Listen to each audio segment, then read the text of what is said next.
Wow. You have that effect on people sometimes. Yeah. Welcome back to Thinking Critical. It's time for the best damn comic book live stream you're ever going to find. We're going to be handling all the hot topics. We got the Comics Aficionados today. Whoa, we got another member here. We got a fantastic panel. It was my birthday week. We had a lot of fun celebrating. Took the kids to the pool. Had a lot of good times and whatnot. So I decided to get the most fun panel I could think of together. And of course, that has to start with the Fatal J. You are the hottest, the fastest growing Lord of the Rings channel out there on YouTube. What the hell happened, buddy? Look at this. I don't know.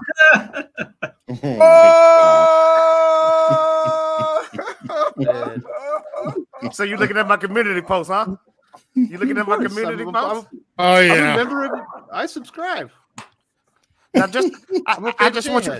I want you to look at the curvage, you know? No, look at the forehead. The forehead is enormous. Just look at the beautiful texture of the hair. You know what I mean? I was gonna put some glasses on there, and you got Medea right there. Yes. Oh my goodness. Well, I hope you're ready to talk some Lord of the Rings. I threw it in here just for you, Fatal J. Let's do it. All right. Let's do it. Who else we got? We got Jerome return to the channel. Mega. How you doing, Jerome? Hey, what's going on? How you doing, family? It's a blessing to be here once again and amongst greats. I appreciate it all the time, and you know I'm here for you, bro. Earlier, you mistook Drew for Josh. I made a mistake. Oh man, I have to eat that. I gotta eat crow on this one. I'm going to the woodshed. It's all right. Drew looks like generic white guy number 7. Yes, pretty much. That's why he's got the avatar. Especially Wes is going to get me in trouble. Clean shaven. Yeah. Wes is going to get me in trouble. See, you guys got to be like Doc. See, Doc got that gruff. He got that purple on. You know, you can automatically just put it together. Let me stop playing. Come on, guys. The sultry sounds of Doc's voice would set it apart for the rest of the panel. Yes. The dulcet tones. Yes. Of Doc being right. Voice. Doc's got the smoker's voice that sets him apart. The smoker's voice. Yeah. That's exactly what it is. I know what it is. Who else have we got? Skip. How you doing, Skip? Yeah. Did you just wake up, Skip? Yeah, man. I'm in California, bro. It's early, man. California dreaming.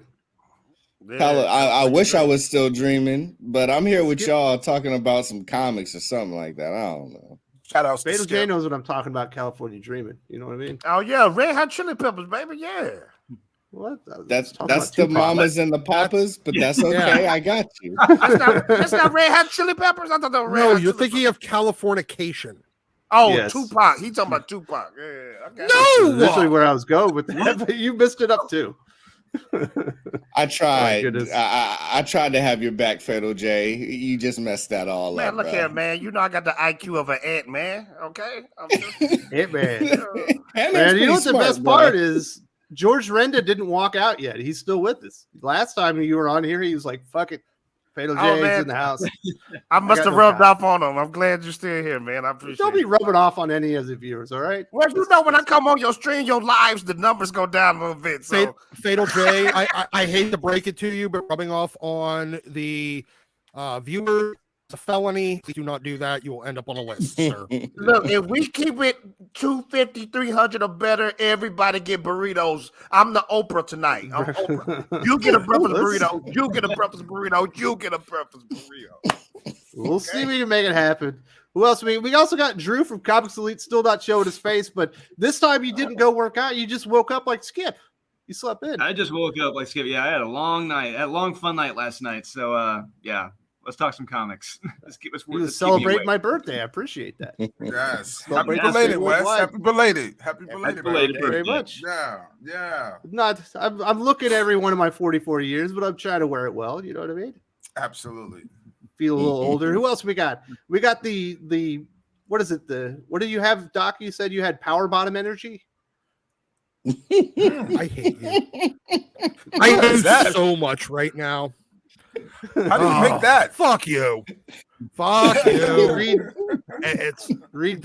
really don't want to Rockstar read. and Soft Yeah. Boy. rock star and soft boy, and it's as bad as you would expect it to be. But it's such a wonderful train wreck. No, I do not have power bottom energy. No, I don't have big dick energy either. So fuck, I'm just kind of screwed. And I'm definitely not Sailor Moon. So Definitely not. nobody's Sailor gonna they read that thing click. So You know they got that things review for will that. be out on Monday. It's gonna be hot. But we do have some other things to talk about. We have a lot of people that would like to make some changes to the beloved Freight Castle Punisher, specifically co-creator Jerry Conway would like the character to be associated with BLM. Eric Larson wants to make the character gay to own, I don't know, the people that like the logo, I guess. What do you think, Jerome? Is there anything wrong with Punisher? Does he need to be fixed because certain people like to use his logo? No. At the end, just straight up. At the end of the day, no. I was trying to like get into the mind of Jerry, and I think Jerry is forgetting what is his occupation. I mean, it's cool if you got a political stance on a few things here and there. I do understand that. I do respect that. But the character is almost 40 to 50 years old right now. You don't need to change it. You just need to make it more meaningful, make it more relatable, and not even that, because he's such a cool character. You don't really got much to do there at the end of it. To cater it to an organization, just to get some cool points with a certain amount of people who probably is not reading the books anyway. It just doesn't really matter. And the other side of the spectrum is when you got let's just say, like, let's just go with the theory that he's trying to take it away from, which is, he doesn't want other people like police officers or so to carry it or whatever the case may be. There are bad people who wear Superman logos or Batman logos or Flash logos as well. And, you can't change that because, what after a point in time, again, you're catering to an audience who doesn't really care about it at the end of the day. Even Perch had a great vid on that. They don't care. No matter what you do at the end of the day, they still will rock it. So if you turn the logo upside down, sideways, counterclockwise, it still wouldn't matter. They're still going to rock that logo that way. That's what they identify with it as. You can see, we see this all the time. So, just leave the guy alone, create something fantastic, and keep it going. That's Jerome, really it. You hit the nail on the head. Most BLM, most alphabet boys or alphabet girls is not reading the Punisher anyway. So why?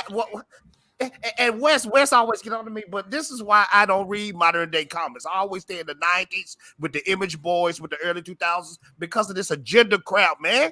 I hear you talking. Sometimes, we all talked about this. We all have a sense of a relatable energy when it comes to this, that basically, like, it's just overwhelming sometimes. It's to the point where it's not even it's like the first thing they do is think about the crotch. Everything is derived from crotch. I'll recreate this character. I like that. Based from that. And that's just it. All the writers, the first thing they think about is, the genitalia of the particular character. When we go right back to your 90s, when we go back to your 80s, when we go back to your 70s, it just never occurs, ever. Unless it's Superman with Lois or whatever the case may be, but it's an element in a part of a wider story. And most of our writers forget that now. Everything is so politicized to the nth degree. And that's why we on shows like this to speak on it, to make sure that, we bring people in and, they understand, like, look, there are people out there just like you, and you got to speak on it. And it's changing. You see the dynamic every day. But you know what, though? When you start messing with the Punisher, trying to change the logos and do all this crap, it's over. Yeah, absolutely. It's over. The Punisher supposed to be the most masculine, testosterone bleeding human being walking on planet Earth. That's the point. The intention is to destroy that. That's Yeah. true. intentionally. Like Yeah, that's yeah, that's yeah, the yeah. actual like stated goal here. I mean, Yeah. look, the I mean, Yeah. look, the people that don't read the Punisher and don't give a shit about what's going on in the comics using the logo inappropriately or appropriately or whatever, I don't really give a shit, aren't going to be affected by this at all. The great thing is going to be I'm going to watch them ruin their own IP to not affect people that actually they want to affect, and only affect the people that already don't give a shit. Yeah. That And it's are kind like, of weird. it's kind of awesome, to be honest. I love watching companies do stupid shit that set their own IP on fire to spite someone that doesn't care about it in the first place. And then It's great. and then they act as if, you know, they didn't hear you when you have a, you know, opposite opposition to whatever they're saying. They, you know, like Tom King earlier a few weeks back, he just act, oh, the numbers, they're not what you think they are. Get out of here. You know those numbers is weak. No one was feeling your book like that, you know? Like that writing is off the wall with that Superman book. Come on, bro. I don't know, Skip. What do you think about this? You know, you always got some good thought out opinions on this stuff. The one time I really don't is when you call me and you hype it up. No, I mean, to me, I try to put myself in Jerry Conway's shoes and say like, okay, you know, you created a character with this in mind, and then, you know, and then the logo came along with it, and then now it's being used for something that you personally, you know, don't agree with for whatever reason. Like I can sympathize to a degree, because when you make something and you have a specific intention for it, ideally you would want it to stick with whatever that intention is. But that's not the reality of life. Unfortunately, people can come along that you may or may not agree with. And let's say you did agree with them, but they still kind of, you know, distorted it from the original idea and concept or representation into something else. The reality is, once you put something out in the world like that as a creative, that's kind of just what happens, you know, for better or for worse, you know, whether you agree with it or not. It is where it is at the moment. I mean, you know, I think I would have been fine if he just voiced, you know, hey, this is what it's being used for. Hey, this is who it's being used by, or one of the people, because it's not even just law enforcement who, you know, it is military as well, which is not the same thing. It's two different, you know, two different groups of things. But you say, hey, you know, I don't agree with them, you know, using it, you know, as their symbol and whatnot, and left it at that. But when you take it and you try to twist it further, like you try to, you know, in his mind, twist it more than they twisted it, at this point, you're not even keeping it at the original thing. You're being so affected by what others are doing that you're basically like, oh, you want to come and break my window? Well, I'll set my house on fire. How about that? Yeah. And that's the logic that I just can't personally get with. So Well, that just doesn't make sense to me. It's either it's a problem or it's not a problem. Either you don't like people using the logo for what it's not supposed to be used for, and that's the problem. But once you go to the other side, well, I want it to be associated with this. Like, well, that's not what the original logo was supposed to be about anyway. And they don't have any people choice. that are wearing that thing and using it, they don't know who Frank Castle is. And if they heard what the story was, they wouldn't care, because that's not what it's about. I think that's what really a lot of people don't understand within comic books. We do have a few super chats I want to get to. We'll get right back to this. Dark Apple March Hair, who's been supporting the channel since day one. Doc is Walter Matthau and Wes is Jack Lemmon. I'll take it. Yeah, I will Walter take it. Matthau's the funny one. I'm the straight guy. I'll Yep. take that, I guess. I'm the straight guy in the relationship. It checks out. Gal Lyle says Tom King impression. Oh, mommy, burn me, mommy. Now spit on me, mommy. I think that's Sounds about right. Batman Killing Time #1 next week. I think that's a quote from it. I thought that issue of the Human Target was pretty good, Skip. Without the with Martian Manhunter, otherwise it's a good comic. I didn't even get to finish it. Like the second that you spoke about it, I put it at the top of my stack, but I've been so busy over the last 2 days. I didn't even get. I started it and I got through only the first few pages. So Tom King, I mean, like, even with Tom King not completely botching this book, you know, still putting some Tom King isms in there. Still, sometimes things about his writing just make it difficult for the book to flow. So I was like, you know what, I gotta actually focus on this book when I got time. So definitely in the next issue, it's pretty complicated, but it's well done. I quite like it. We got Leigh Crabber says, "What is more DOA series, Punisher or Dark Crisis?" That one's pretty easy. Punisher. Punisher. Mm. Because at least, I mean, First of all, it's got Jason Aaron on it, and you're making big changes to the character and the logo. Yeah. Sorry for interrupting, Doc. What were you saying? So, Dark Crisis is an event. Punisher is just a random miniseries that nobody's really going to give a shit about, and already has. I mean, as many people might bitch about doing in the fucking Crisis right now. Yeah. They're more apt to buy that than some random Punisher miniseries written by a guy that everybody's already decided has pretty much his best years, if they ever existed, are behind him. Yeah. MVP says, the Marine Corps unit I deployed with to Iraq wore nothing but Punisher logos and never read a comic in their life. A hail of Fatal to Chet. Yeah, when I was deployed to Afghanistan, we had a coin minted for our specific team that we had made so we could give it out to friends and other people that we were deployed with. There's a Punisher logo on. I didn't decide it. The guy that did, I don't believe he ever read comic books in his life. It's just a cool logo that really works. It's a masculine logo too. The best. Oh, go ahead. No, you go, Doc. It's all right. I would say the best part of this is, so now the Punisher logo, that skull is trademarked. So most of the time it's being used, it is being licensed out to whomever is making the product. Now, they can't control who buys that product and what they put it on.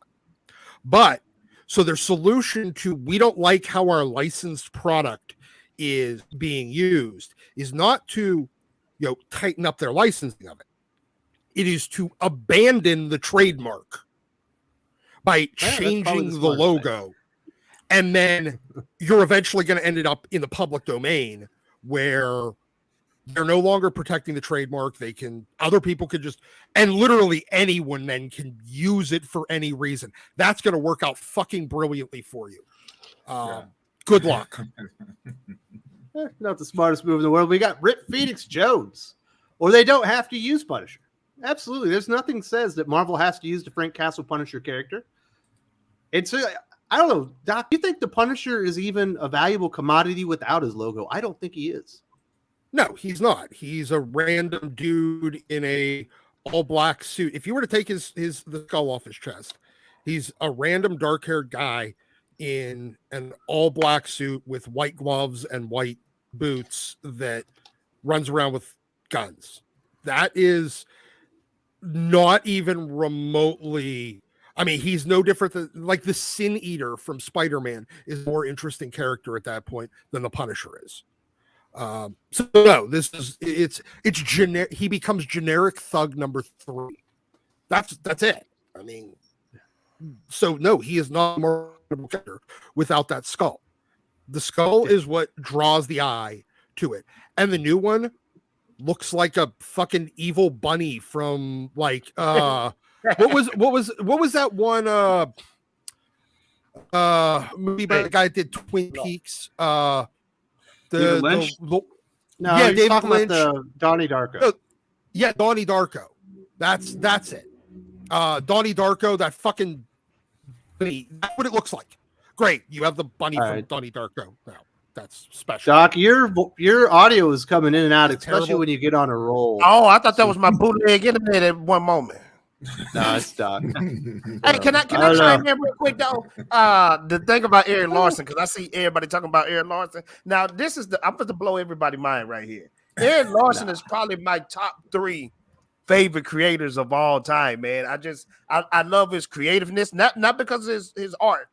I'm not saying he's the best artist. I'm just saying what the stuff that he does in Savage Dragon throughout the years and blow my mind. Now, I don't like the porno stuff that's been going on with the book lately, but he's a very creative dude. But I think Eric Larson, the stuff that he say now in social media and articles and whatever, he's salty. He's salty because he's been doing Savage Dragon for so long, and the books. Let's just keep it real. The book's not selling. He even admitted that the book's not selling. So whatever come out of this man's mouth is for the wow and shock factor.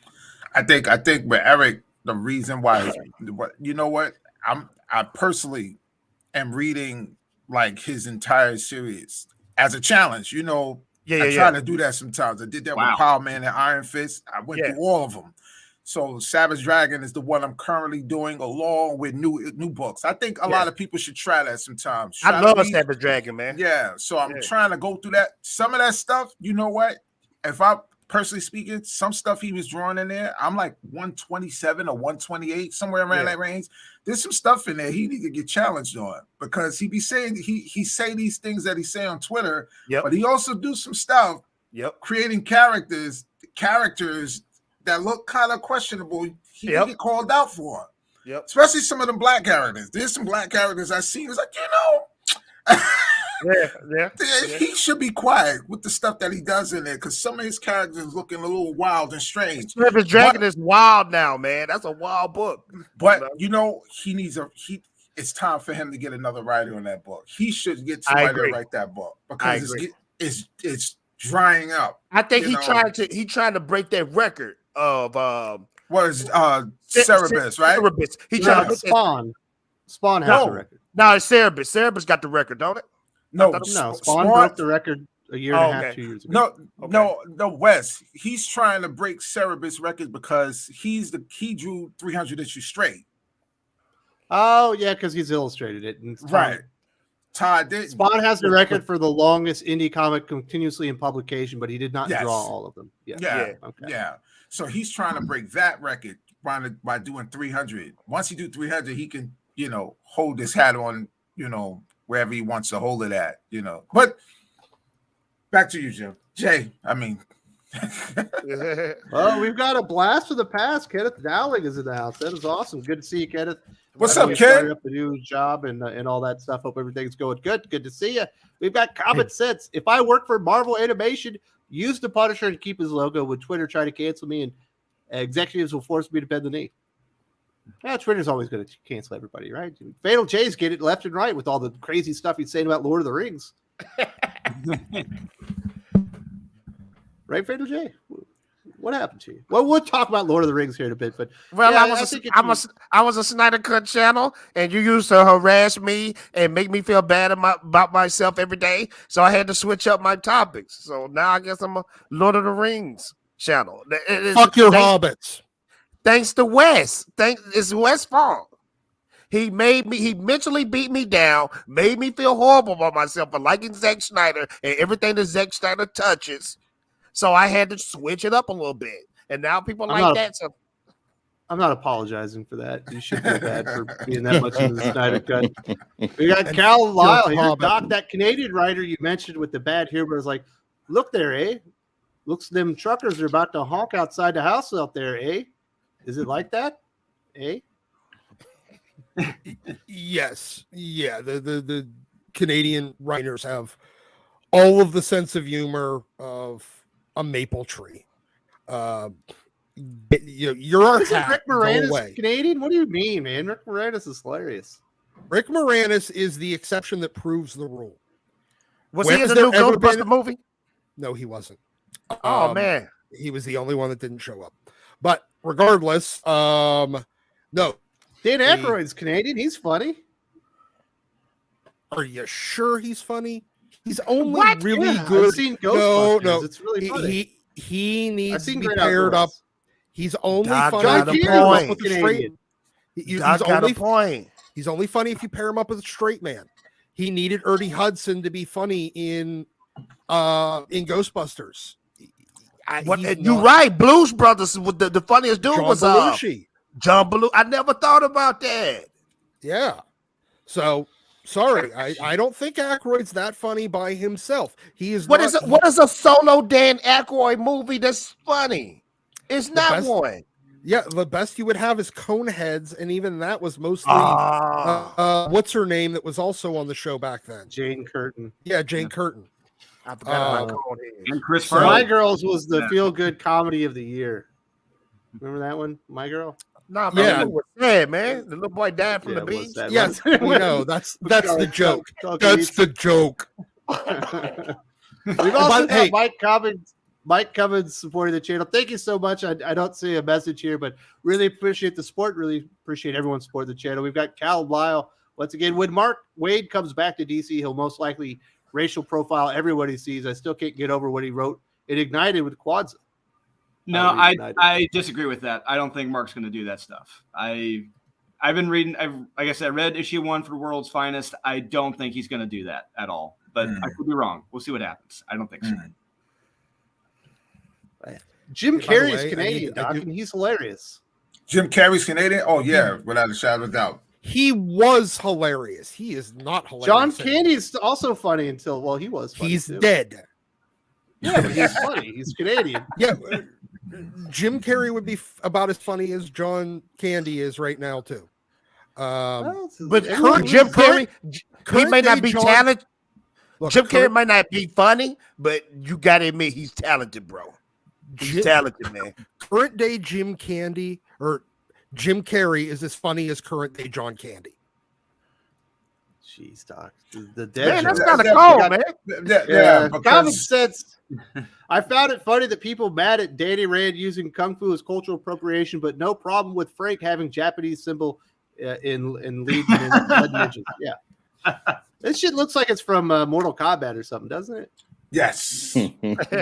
I said from the Boba. It looks like the Mandalorian logo he's got on his chest from Star Wars. That's what it kind of reminds me of. That's Yeah. cultural appropriation right there. Stealing from the Mandalorians. That's not cool. Yeah. No, it's not. Goodness. Hey, by the way, It's I always- do need to point out something.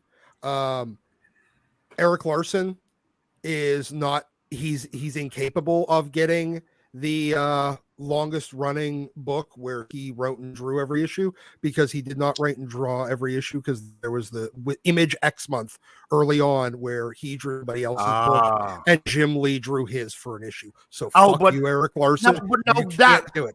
Doc, yes, he did though, because I can remember He when- did it over. He Yeah, did it over. He did it over because Jim did that month, but he did another 13 or another Yeah. whatever. So he's still in it, Doc. He's still in it, Doc. He's He still in did. it. He did a 13A, I think it is, right? He Jay? did a 13A. Yeah, He did. I think he said he didn't like Jim's version of the Savage Dragon because ironically he almost was like the Punisher in that one. He was much more tougher, more edgier. He was you tough. know? Yeah. 'Cause I remember that issue because Grifter was in that issue too. Yes. Yeah. Griffith's in that one. Yeah. So, yeah, there we go. Yeah, absolutely. We got Leigh Crabber. Remember, there's a news article that's saying Wes is a toxic YouTuber. So would call me toxic? Whoa. Well, you Yeah. are, What the hell, sir. Skip? Just A long look at time that. ago. Really happened? Just a long look at. time ago. Just Yeah. look at the Snyder Cut debate we had. You're very toxic, sir. You're very toxic. Well, to you maybe, but not to the The General general people, audience. Yeah. yeah. That's a you thing. That's not a me towards everyone thing. I don't know. I guess it's Jimmy is somewhere right now hugging a teddy bear crying because of you. Hey, You messed wait a us second. up, man. I need to read the article calling Wes toxic. maybe I I should check need it to out. see It's this- probably pretty This good. article. Somebody find me this fucking article. I need to read this. Yeah, if you got the article, throw it in the chat. We'll check it out or email it to me or something. I That'd didn't be know fun to people called read. me toxic. That'd be But, fun to read that article. That's because they don't know me, is what it is. That's You know a what I lot. In a lot of cases, is that though. A lot of cases is Yeah. that the way how they describe Wes is like, nah, they don't know this guy. They never even had a talk with him. They should just email him and have a conversation to get a better clarity of it. Exactly. That's exactly. If there's anyone on this channel that's toxic, it's me. Damn it. Absolutely. I'm the one that's keeping Doc in line. Think about that. That's the beautiful thing of this channel. It's like you gotta have Doc on the show. You need Doc on the show because Doc is gonna say something highly inflammable. And then that's when Wes will bring him in. Wes will bring the bucket of water in and just clean it up and just say, "All right, Doc, go on next episode. Next segment." You know, he just blows it off. So you need that. It's very important to have Doc on the show. You're excited when you're invited on the show because you're looking to see if Doc is there first, That's the first guy you're looking for. Where's he at? Where's he at? That keeps me on my toes, and I'm not nearly as excited about it as you. Let's put it that way. We got Kirk Landry, longtime comics reader, has been watching, thinking critical for a while. Keep up the great work, gentlemen. Fatal J is life. Yeah. What's up, Kurt? Wow. Man, Wow. Kurt. Look Fatal J's at life, West's huh? face when he read that. Did you see the pain in that man's face because he had to read that? I feel bad for Kurt. Fatal J's life. I'm sorry, buddy. Thank you, Kurt. You need a better role model. Kurt, you just made my morning, man. Thank you so much. Skip has a channel. He's got videos. Just look up the Skip. He's a cooler guy than Fatal Fatal J. J is life. Fatal J is life. Kenneth Dowling back in the house. Hello, great panel. Happy belated Happy New Year. Hope you're all started out well. Wes, I hope you've been keeping Doc out of trouble. Well, Doc has been trying to get me into trouble mostly, but I do my best to keep things going somewhat smoothly without getting everybody in trouble. We missed you. Happy New Year. Glad to see you back, and I hope everything's working out well for you, brother. Oh, well, Rip Phoenix Jones has got you, Doc. Put some respect on Norm Macdonald's name. He's Canadian. Oh. You know what? Eat it, Doc. Okay, EPL. fine. I will fucking like slurp this shit right up. Norm Macdonald is the funniest motherfucker that was ever on Saturday Night Live. Period. Norm. Yeah. So No deny that one. So thank you very much for putting Doc in his place, Rip. Really appreciate that one. We got Brian Borden. Dan Aykroyd was great in Dragnet. Yeah, I like that one. I remember when they were talking about the pagans and they stood for people against normal or goodness and normalcy. I thought that's what pagans really were at the time. I didn't realize there was more to it than that. Did you like Dragnet, Doc? Obviously, you got Dan Aykroyd and we got pre-serious Tom Hanks. You know what? Fuck, I actually did like Dragnet. God damn it. Yeah, it's a good movie. Proving you wrong left and right. I appreciate that one, Brian Borden. Way to put Doc in his place. Maybe that's what will change the channel. I admit when I'm wrong. It just doesn't happen very often. But that Doc, that movie helps to show. It shows you like he's better when he's playing off someone where he's the straight man in that, and Tom Hanks is the funny guy. Yeah, I mean he is funny when other people are around. I mean, Fatal J's not funny unless he's around me, and then he gets kind of humorous. You know what I mean? Y'all made me want to see Coneheads. That was a great original movie, man. I want to see. Originally, it was based off of skits off of. I know, I know all the SNL skits got turned into movies, but just it's different from anything we see today. Everything is a clone or something else or a reboot. I like Coneheads, man. Yeah. Very nice. We've got Mike Cummins. Thank you so much for supporting the channel. What does Scott Snyder do with the Comixology blunder? That's crazy, Skip. I'd forgotten about what Scott Snyder done with all of his Comixology exclusives. From what I'm told and what I understand, sales on Comixology have dropped upwards of 50%. Wow. Yeah, I was about to pull my membership. I'm gonna. Well, there's a few books in there that I still want to read, but I could just kill my membership and then like restart it up when I'm actually ready. I got enough physical books to get me by for sure. But I didn't even know that many people were buying his books on there. I figure most people would probably just get the membership because it's cheaper to do that than buy his individual books. I read a few of them and they were all right. The way I look at it, like as someone who used Comixology a lot, and now literally when I look at the app and realize what's been done to it, it's the opposite of feeling. I literally make a noise. I'm like, and like every time I tap the app. So for as far as he's concerned, though, just from a creative perspective, he's probably laughing all the way to the bank. He got his money, and all of those IPs, they're gonna, I guess naturally Amazon would do right to first refusal. So they're gonna look at him and they're gonna try to adapt him and use it to something. He's probably not really. He didn't get the short end of the stick on that. Still, it's mostly on us, and then of course Amazon looking like fools for just making this merger so quick. Kindleizing the Comixology app, having very few of the features outside of, I guess, like guided view. They're the ones that come off looking like jackasses. Yeah, it'd be I hard got- to read it on Kindle. I got I'm a sorry. I got a crazy fucking idea for everybody with this whole Comixology Amazon thing.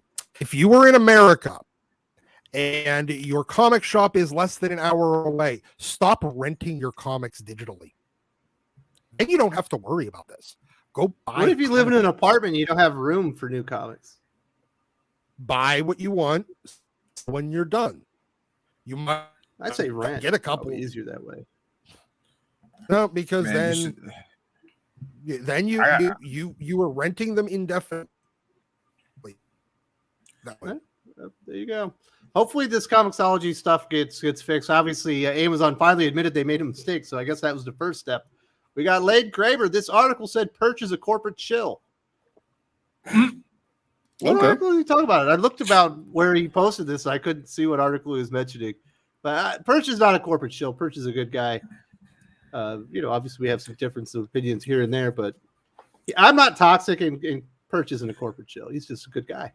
They just don't know you guys. They don't even consider it. It's flame before, doing the proper inspection of checking, the background out or having a conversation with you or Perch. Like, they just be making statements up across the way because you guys might say something that, that might tick them off. They want to hold a ground. Like I think, very often you run into people in Twitter, and I notice a lot of people in Twitter, they're like super pro for the big two. They're almost like the defense for the big two. So if you say anything in opposition of that, they're moving on you guys. They want to affiliate you guys with the worst of the worst, no matter what. And they didn't even do the background in that.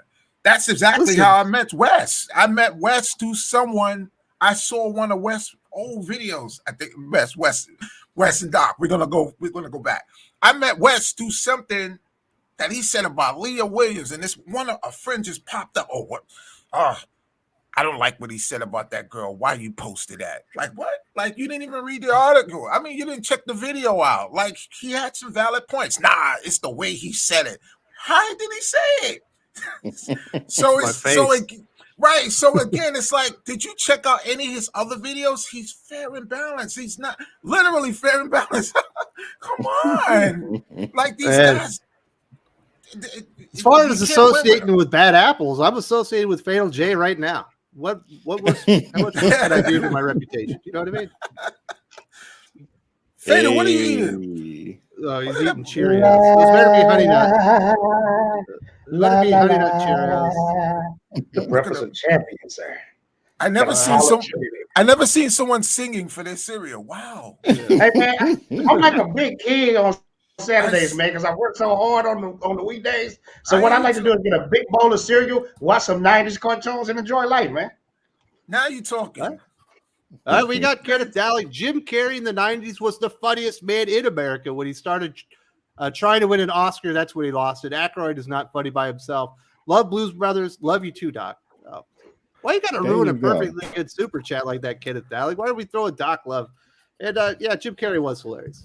The Oscars will do that to you, Doc. He was chasing it. He didn't get it with, what was that movie?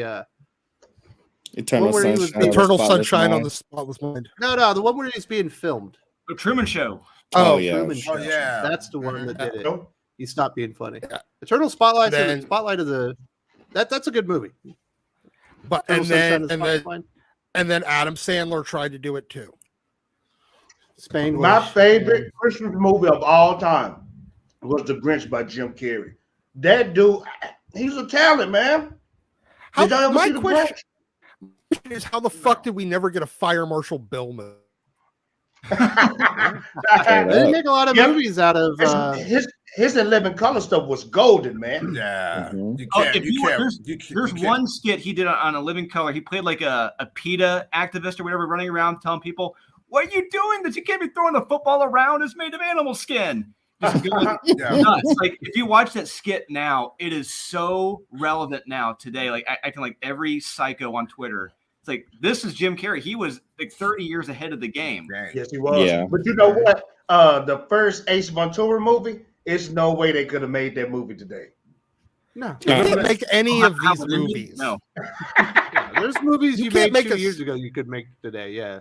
Yeah. The lines constantly being moved. We've got You Murder That Guy from North of the Border, Leslie Nielsen, Phil Hartman, Martin Short, Colin Mockery, SCTV, Kids in the Hall, Canadians Rule Comedy. He's got a point there, Doc. Oh, that's now he brought up Leslie Nielsen. Now he's Canadian. The Frank Phil Drebin Hartman. movies. He brought up Kids Phil in the Hall Hartman too. too. Phil Hartman too. He brought up Kids in the Hall. That's like the Saturday Night Live of Canada. That was a good show too. Kids in the Hall was Kids in the awesome. Hall. The Kids in the Hall was terrible. I I'm love sorry. that That show. is that is I love it. That is funny. that shit was worse than Mad TV. What? Mad TV? Mad TV was TV. all right. Yeah. God, what is wrong Man, with you? that Mad TV Steven Seagal skits were fucking gold, man. Bro, Mad TV. Yeah. Legends Will on that Sasso and show. Steven Seagal was Yes. amazing. Will Sasso, what was the black guy from the 7-Up commercials? He was dope. Mm-hmm. Orlando Oh, yeah. Yeah. Yeah. Doc, come on, man. You drinking this early, man. Come on, stop He that. is drinking. Robin into Hood's got a point. Is this the Doc Was Wrong show? Yes, it is. And I'm loving every minute of it. I'm sorry. I have no respect for Truckistan. I mean, America's. I mean, the country formerly known as Canada. Oh, There wow. you go. Well, you're wrong, Doc. Nolan nerd. Who dat? Good morning, Fatal. I'm glad Fatal J is here. Seeing Fatal J makes us feel also good and oh so well. Who dat? Who that? Who Man, dat? I was all excited to see that Nolan nerd was in the house, but Love you, bro. Love you. Fatal J's getting a lot of love today. Yeah, but they usually yeah, hate what me on happened? this Did show. you rehabilitate your image or something? Normally, I'd have half the people leave, and now people are saying they're glad you're here. Wes, I secretly been sending $1 bills to people's PayPals so they can stop hating me and love me on your show. Everybody, thank you for taking my bribery. I love you so much. Thank you. That'll do it. Apparently, he's found the secret to success. We've also got Kenneth Dowling. Thank you so much for supporting the channel. I watched Turner and Hooch from start to finish, and you will be the amazing talent ranger Tom Hanks, comedy drama. You can do all among the best of all time. I love Turner and Hooch. That's a great one. Especially the ending, you know, when the bad stuff happens, you get the puppy. Yep. Skip, have you seen Turner and Hooch? What you bounce out?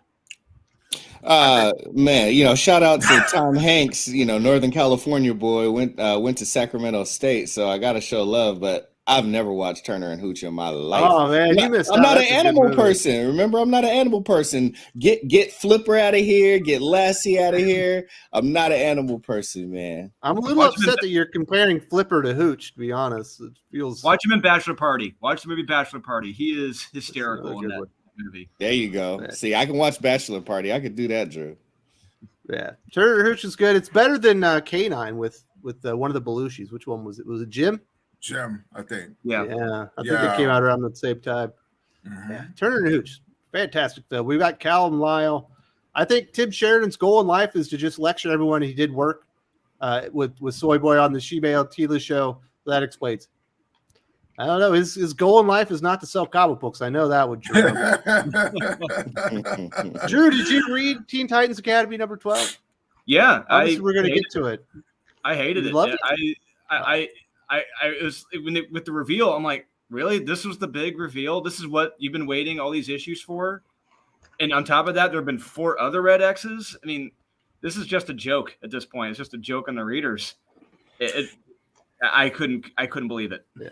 We'll get to more of that in a little bit more detail. Thank you so much. And then we got Leigh Crabber. This Thursday, I spent nearly $500 on a signed Anne Hathaway horn cover Catwoman comic. Then realized Teeny Howard wrote it. Passed on it. Teeny saved me $500. Wow. That'll do it. I thought Anne Hathaway had a horn, like a straight horn, like from what? Like a bull's horn, or but I see now it's a Catwoman cover. Okay, nah. Yeah, Greg Horn cover. Yeah. Yeah. Greg, yeah, got it. I thought it was a horn, Oh, literally, Drew, like have you been what? reading Catwoman? What do you think about this Teeny Howard Catwoman? I hate it. It's A lot of words. It's incredible. It's a miracle when you compare this run to Rom V's. It's like, what the hell happened? It's shocking, the lack in quality.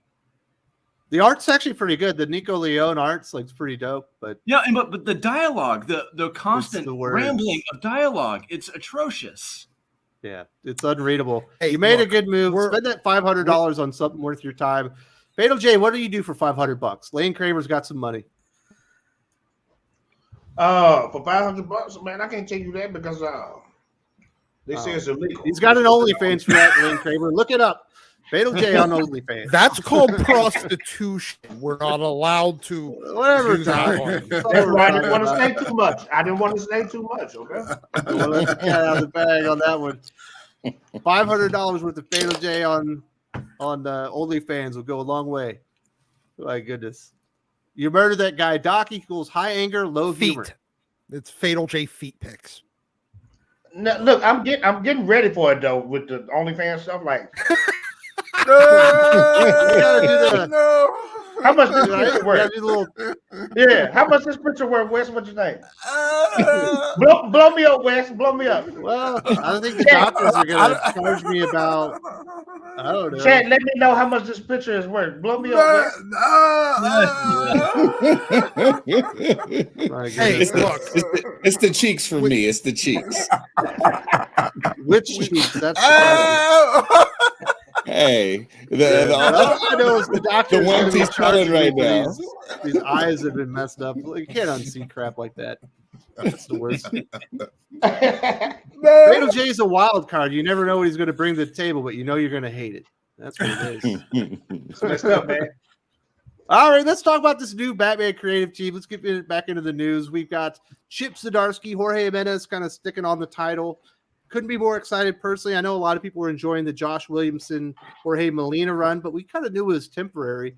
What do you think about this, Drew? Obviously, you're at Comics Elite. Have you heard from the fans yet? Not yet. So I commented in your video, like I had just finished a run. I watched your video and my heart like literally stopped after watching the video as compared to after running. But and so I was concerned about this news, but I'll explain why. If you go off his writing history on Daredevil, just follow the trajectory. It starts off with a bang. Those first 6 issues, especially the one ending with Spider-Man confronting Daredevil, it's terrific. It's amazing. Yeah. But after that, it seems to wander with Chip when he starts injecting his own personal politics into things, and the evils of capitalism, the billionaires with Tony Stark, in the criminal justice system. It just kind of loses focus after that with Matt in prison and Elektra taking over. So it kind of has me a little concerned. But we'll see what happens. It reminds me of I'm hoping it doesn't turn out like what Tynan did with Batman, where his first 6 were damn good with Deathstroke, and then it really regressed into redundant storylines and invoking new characters that were completely redundant. I could be wrong, but we'll see what happens. I hate to go back to the previous thing we were talking about, but Sleazy005 has an offer for you, Fatal J. He'll trade you a goat for that pose. What do you think? Uh-oh, he's muted. hey, For that picture, that's a good deal. That's a good deal. You want a live goat? I guess so. What up, Doc? Hey, turn your Hobbit picture and sell. Uh-oh. Doc, you are That's how cutting you out, get your sir. $500. Now he's Oh, so that's how. Okay. I think We a got robot Gabe took Hernandez over in the Doc's. A robot took over Doc's body. You guys help me. So, Skip, you've mostly been on the indie train. Are you excited? Is Zdarsky enough to get you to jump in on a Batman series? Yeah, absolutely. It's funny. I'm a huge fan of like his newsletter alone. I after not reading him for a little while, I forgot how funny he could be. He's hilarious. Now, that's obviously not what people are going to be looking forward to in the Batman book, but I did enjoy enough of his Daredevil when I was reading it up until the point that I dropped off. That he's a supporter that I like, that I appreciate. He keeps it real too. I watch a lot of his interviews, and like he is, like way more honest and candid than I think a lot of people would expect him to be, and he don't mind like letting Marvel know when they do ridiculous stuff, silly stuff, like rebooting him or a new #1, or like marketing saying this is the last issue, when he straight up says, like, before they let us know there's more, he's like, no, there's more issues. We're doing this event thing, but we've already started on the other ones.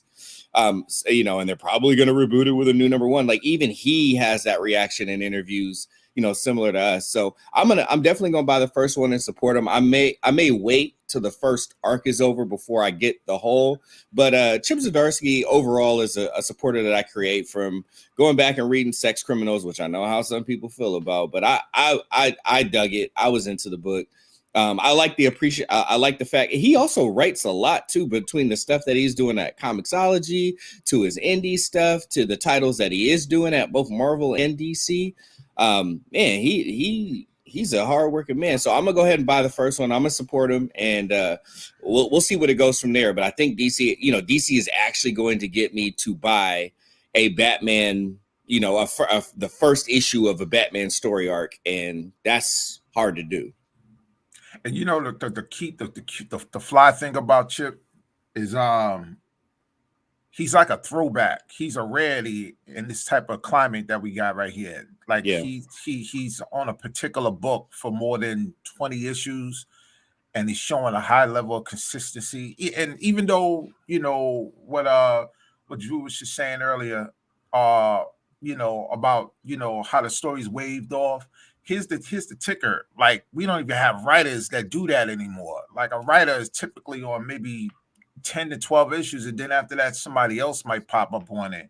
So to see him to be on a particular run for such a long time, it sounds weird what I'm about to say, but it's almost like it's a gift within itself, because we don't have many writers doing that anymore. The creative team sticking on one particular character and seeing it through. We haven't, that's what I like about it more than anything, So I'm looking towards this as well, because I think he would probably do exceptionally well with it. To see and to hear that you was also talking about his newsletters and stuff like that. Again, it's a throwback to how writers used to be in the 70s and the 80s. They, you catch a writer, he's like going on all cylinders, just banging out stuff, and that's what we're missing in comics in general. Just the love of it. You can see the love in his work. You can see it. You can see the commitment that he has in it. Most people, they're telling you, how much, they're worried about IPs and they're worried about getting the bag all the time, but they're not worried about the love of the character, leaving the character in the greater, creating something and leaving it for the next person. If I make a great story and I pass it off to Fatal J know what he has to do. He has to elevate that character and then pass it off to Wes. Then Wes has to pass it off to you. Then Drew, then Doc. That's how it's supposed to be. These guys don't even want to do that no more. First thing, crotch. First thing, crotch. Like, come on, man. You could tell Chip loves comics. You can really tell when you hear him talk about it, and even what he puts into it, whether you love the message or not, you can tell that he loves comics. Something there. Yeah, right. There's something there, and I like that. It's like, that's a rare thing that we see in this day and age now. We need more Chips. We need a lot more Chips like that to talk about, I don't know. What do you think, Fatal J? You're a big comic head. Are you going to jump into Batman now that Chip Zdarsky's on it? Sure, I'd give it a try. But if it sucks, I'm going to clown it and talk about it and destroy it. Look, man, I'm telling you, I don't have enough faith in these modern comics anymore, man, because it's no comic book lovers writing them. It ain't nobody that's talented in the craft. They picking up these people off the streets, off social media, and they writing these books, and it sucks. Yeah. There's no love there. So I give it a try. I always get those first issues to try, but it got to really wow me to go to issue 2, Yeah. Yeah. I can understand that. Yeah. I can respect that. Yeah. Hey, man, it don't supposed to be dead air on the stream, sir. What are you doing, Wes? I'm reading this article about Fatal J. Doc, you backed up? They called you guys a bunch of mouth breathers. I think you got it right. All right. Fuck. I am. Terrible motherfucker. I'm definitely called going out- through my mouth. This is what they called Perch. This thing is fucking fantastic. This is the first line. Let's start with the lecherous alcoholic that goes by Comics by Perch. Oh wow! If Let's talk about a den of thieves called Thinking Critical. The name alone makes me laugh. I'm glad I Hey, can you put it up so the check we can all read it? I want to read it, man. No, I'm not going to pull it up. Man, why not? It'll be I fun. feel like we need to straight. It'll be fun, man. This is an entire fucking video. I'm not giving it away on the live stream. We've got an old channel. We got a whole program. Oh, hell yeah. It's a whole video for me. This is gotta talk it's about a this guy. video. He's I thought it was talking an about the way I would treat my wife and kid too. Oh Because, man, no, we can't play that. We can't play that. The Star Wars movie upset me. My wife was like, "Yeah, we're not going to watch this with you. You seem to be taking this seriously." Whatever. Oh man, Hey, but Perch is a self-proclaimed drunk Pooh Bear. he's a So lecherous alcoholic. Skip, don't fucking make it nice. that's Call different. a spade a spade. Wow. All right, I'll call a Perch a Perch. That's fair. Who else did they bust on? They get clownfish in here. They just Oh, go wow. and trash It's a bunch a- of people. It's pretty funny. It's a free-for-all. Dang. Yeah, maybe I could get everybody out here together. We could talk about this. Yes, Queen Zach from Comics Matter. So that guy, EVS. Somehow I'm number 2 on this, and EVS is number 5. I'm moving up. Yellow Flash, Forced Adversity. Okay. No, it's Skyber. Yeah. Cartoonist kayfabe. They're actually talking crap about those guys. Oh wow. Okay. This is This that's dude fucking an hates interesting tier everybody. list. You need Yeah. But there is a link to every one of our YouTube channels, so thank you very much. There's promotion. That's promo. Okay. Yeah, you gotta Everything's good. Wes, you gotta share that, man. When you get a chance. I will. I'm not. I've Not got a now. whole video to make about that thing. I'm playing it. Okay. Over the lecherous drunk. That's a great line. Call I them a personally drunk. love that one. We do have a few super chats to get to. Off topic, Listen. Cal Lyle says, I just lost it. I think Cecil Castellucci's female Furies was her projecting her bad desires. I know it's dirty, but I think she wants what she wrote to happen to her. I don't know her like that. They had a series? Female Furies. Yeah. It was all about toxic masculinity and fourth world or whatever. Oh, I didn't even know they Who had knows? one. This came, Oh, it came man. out like 3 years ago, I think. It's It's unreadable. It was the Handmaid's Tale. So it's like those limited series that they drop, like the Metal Men and yeah. Freedom Fighters and stuff like that. All Yeah. right, I might have got blinded once I saw the Freedom Fighters. Remember, I think me and Weston saw about Vendetti was smoking that book. I was like, oh nah, Yeah, I that don't thing want to was see good. anything. Yeah, I don't want to see Yeah, anything. you don't want to read else. Female Furies. Yeah. That's a bad comic book. Neostar okay. Production says, hell, for $500, I could get my own comic started.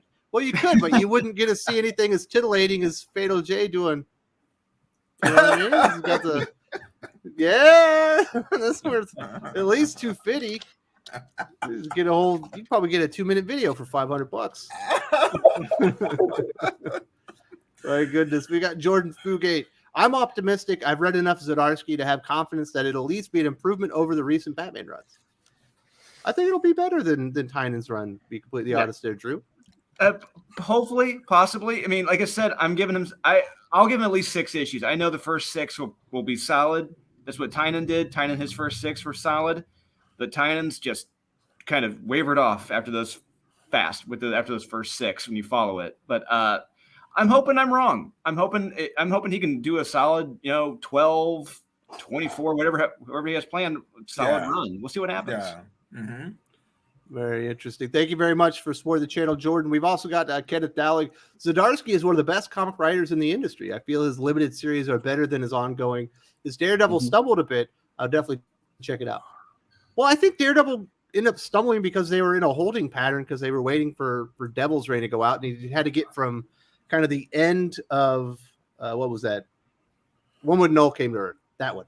Yeah, to get from there to Devil's Reign, you just kind of sit there waiting while not a whole lot was happening. But for the most part, I think his Daredevil run has been very good. But his limited series are fantastic. His Red Hood story in Batman Urban Legends is really good. Is it the Defenders? It wasn't Defenders. It was is it Invaders?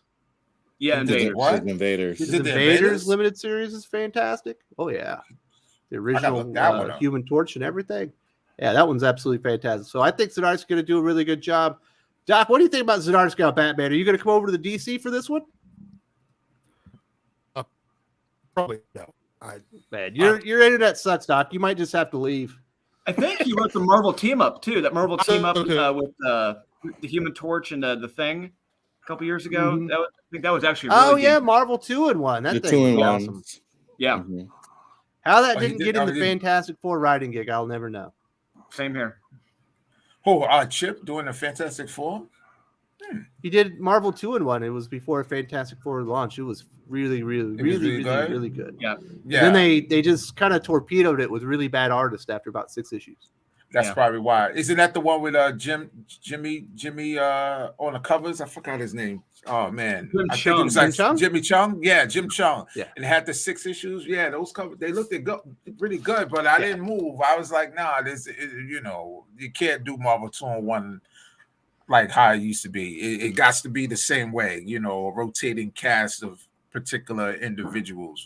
I'm kind of stuck in my 70s dimension, my 80s dimension when it comes to those type of books. But I get you though.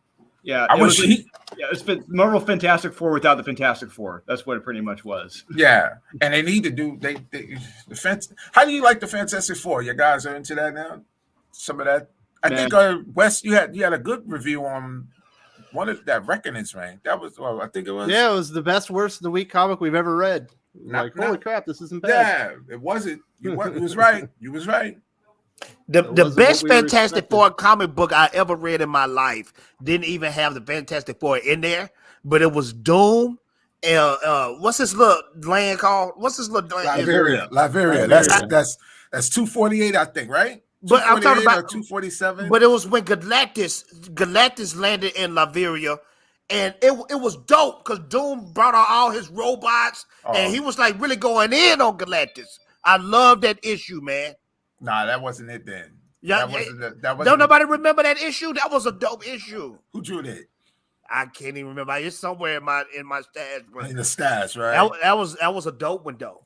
Yeah, I thought it was. I know people in the channel know, but he was like, where's the Fantastic Four? And he said it's not enough time to get them. And he was just going in on Galactus, and he was holding his own, man. Yeah, I don't.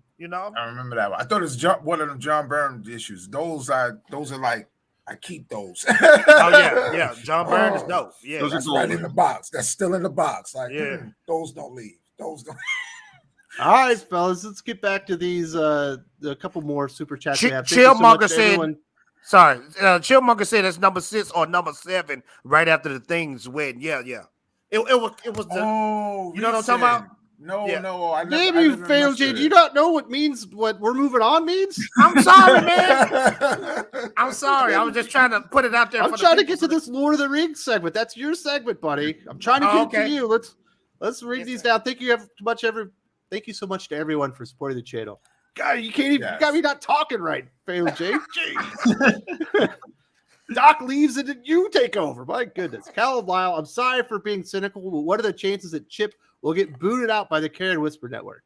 Hopefully, almost none. Hopefully, they sign him into like a 3-year contract on this, and there's nothing they can do about it. Yeah, and honestly, if there's anything that something would have leaked by now that he would have said or done, but I don't think there's anything on him, so I think he's safe. This should be. We also got Kenneth Dowling to DC editorial. When Zdarsky comes over to write Batman, stay out of his way. Let him clean up the mess that King and Tyna made. That would be key. That Put was him a back very in the good point. mansion, give him the cave again, make him a billionaire again, and I'll be as happy as a pig in crap. Bring a little, maybe bring some, what was it? Alfred back. That's what we need, right? We got a kind of teasing that with Task Force Z. We'll see what happens. Oh, the latest issue? Yeah. I gotta see it. I'll catch up with that too. I gotta catch that in the Vampires one. The Vampires one is really It's good. amazing. Oh yeah, very good. We've also got the doctor. He couldn't take the heat anymore, so he decided to get out of the kitchen. Sorry, everyone. My internet sucks today. Sure, that's what it was. It's because everyone was putting you in your place, Doc. Disney is trying to shut me down for making fun of Punisher, brilliant Punisher IP logo protection plan, brilliant Punisher IP logo protection plan. So I'm going to have to drop out for the day. And fuck your hobbits, Fatal J. Oh, Hey man, why so much hostility, man? It's supposed to be the positivity stream. You know? Is it the positivity stream? All right. I think so. Yeah, it's your birthday stream, man. It is my birthday stream. It was my birthday week. We had a fun time.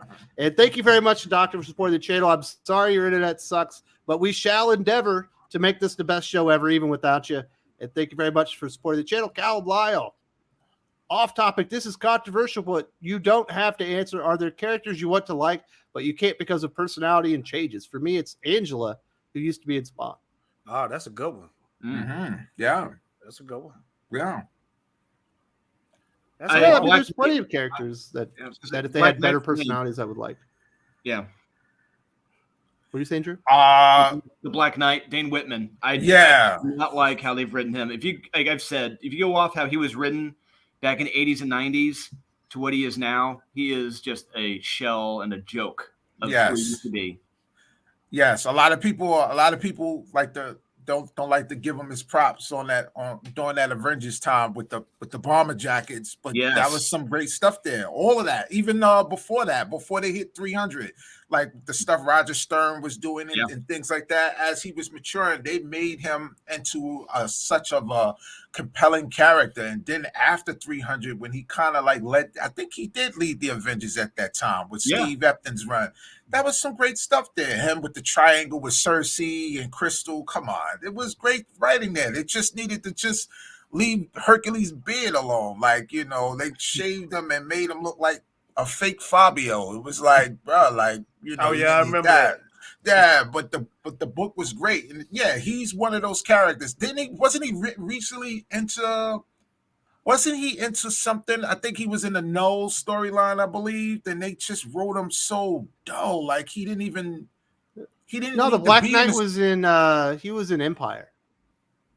I think for like 2 issues, right? Like he had a little weak story. It was just they didn't need him. It wasn't even the same, you know. So I get that. That's a great selection you got there. If you ask me, I would say to add on to that.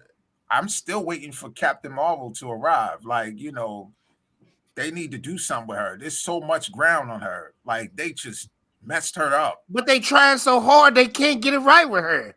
And you notice that? They want her to be the best character, but they failing every time, man. I'm gonna tell you what they need to do. And this might be a little inflammatory. That's probably a character for me, Jerome. It's like Captain Marvel. I want to like her, but the personality sucks. Get the women out of that book. Don't have a woman write that book. You right, bro. No disrespect to none of them. No Get them out the way. Yeah. Get them out the way. Get somebody in there that loved that character from his early beginnings and go back and bring some of unearth the best qualities of that particular character, and you'll see that character come up. Then you improve on her rogues gallery. Her rogue gallery is the garbage. Because they want her to be the Spider-Man of Marvel, bro. But it's just failing though. It's failing. Yeah. There's so much stuff they could do with her. They could expound on her trauma. She should have trauma between her and Rogue. Her and Rogue look like they're best friends now. She almost killed. Yeah, all right. Yeah. Go ahead. These guys are so tough to contain. Once you get them started, we got Kenneth Dowling in here. I watched. We need 3 hours. Saw your hero fight of Catwoman and Elektra. I give CW a very, very slim chance.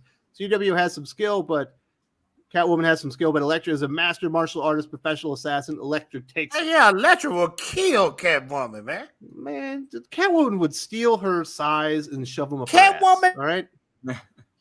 Don't even have a door. Wes, you said Catwoman could beat Elektra all day, man. You said Catwoman could beat Elektra. Listen, she hangs with Superman. Superman's a god. You know what I'm saying? Who hangs with Man, Superman? come on, man. You tripping.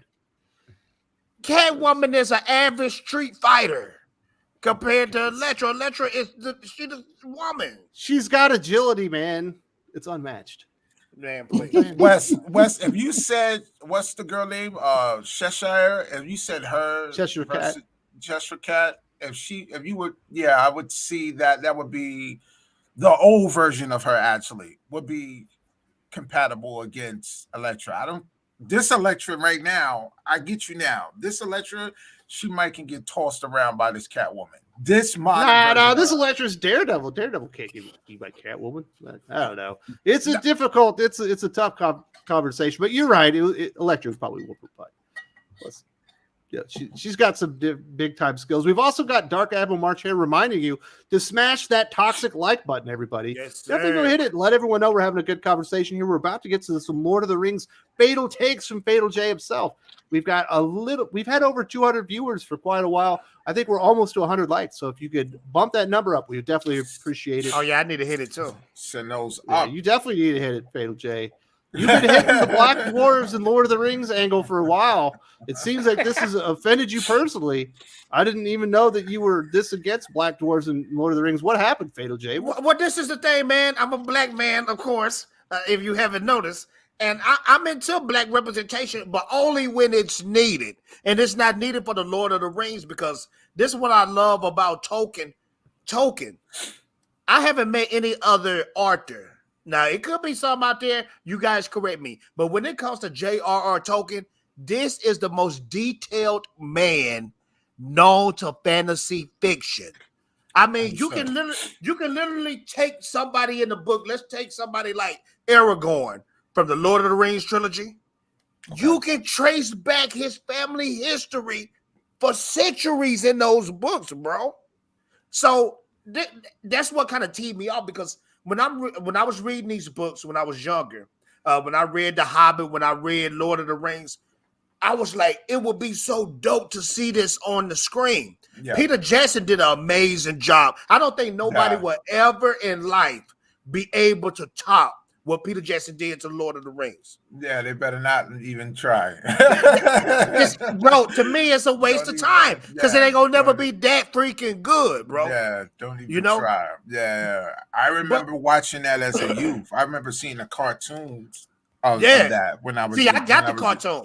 Yeah, and I saw that, and I seen my man get his thumb bitten off. It was like, wow, I never understood that you know, the detail of it and the depth of that cartoon. So, you know, to see it also being expounded in movies, it's a big, huge thing, man. It's like, you know, I don't even understand why they're going into this realm and even trying to put their fingers in that cup. Leave it alone. What they doing to comic books. What they doing to movies. When you put that modern day agenda into some fiction like that, it's going to tank. It's going to be bad, man. Yeah. The reason why I pick up those books is to go into another world or another universe. I don't want to be reminded of what's going on now. Right. You know? Right. I want to be immersed in the storytelling, bro. I don't want to be reminded what's going on CNN or CBC or whatever. You know what I mean? Yeah, you know, that's crazy that you said that. Look, I remember reading an article about Lou Ferrigno when he said how he related to the Hulk was very basically what you were saying, because remember he was deaf in one ear, and you know, he was looked at indifferently. So his escapism was going into those books. Yeah. So symbolically, he eventually ended up becoming the character he related to at that particular time. This is what people don't understand. I think sometimes, I think this is another unpopular opinion, but sometimes having movies in the public world, in the public platform, like superhero movies, that kind of it's a gift, but also there's a curse behind that, because then you got people coming inside of it who don't care about the product, who don't care about the IP at that moment, and they want to see themselves in that particular IP or that particular character. But they didn't. Said that. That's crazy. You just said that. Yes. So sometimes we don't have those type of talks, you know, when people go to cons, comic cons and stuff like that, and they dressing up and they got these fly suits on. Yeah, they look great in them. But if you ask them, what do you have, how many Catwoman issues have you read in such and such time? They can't tell you jack about it.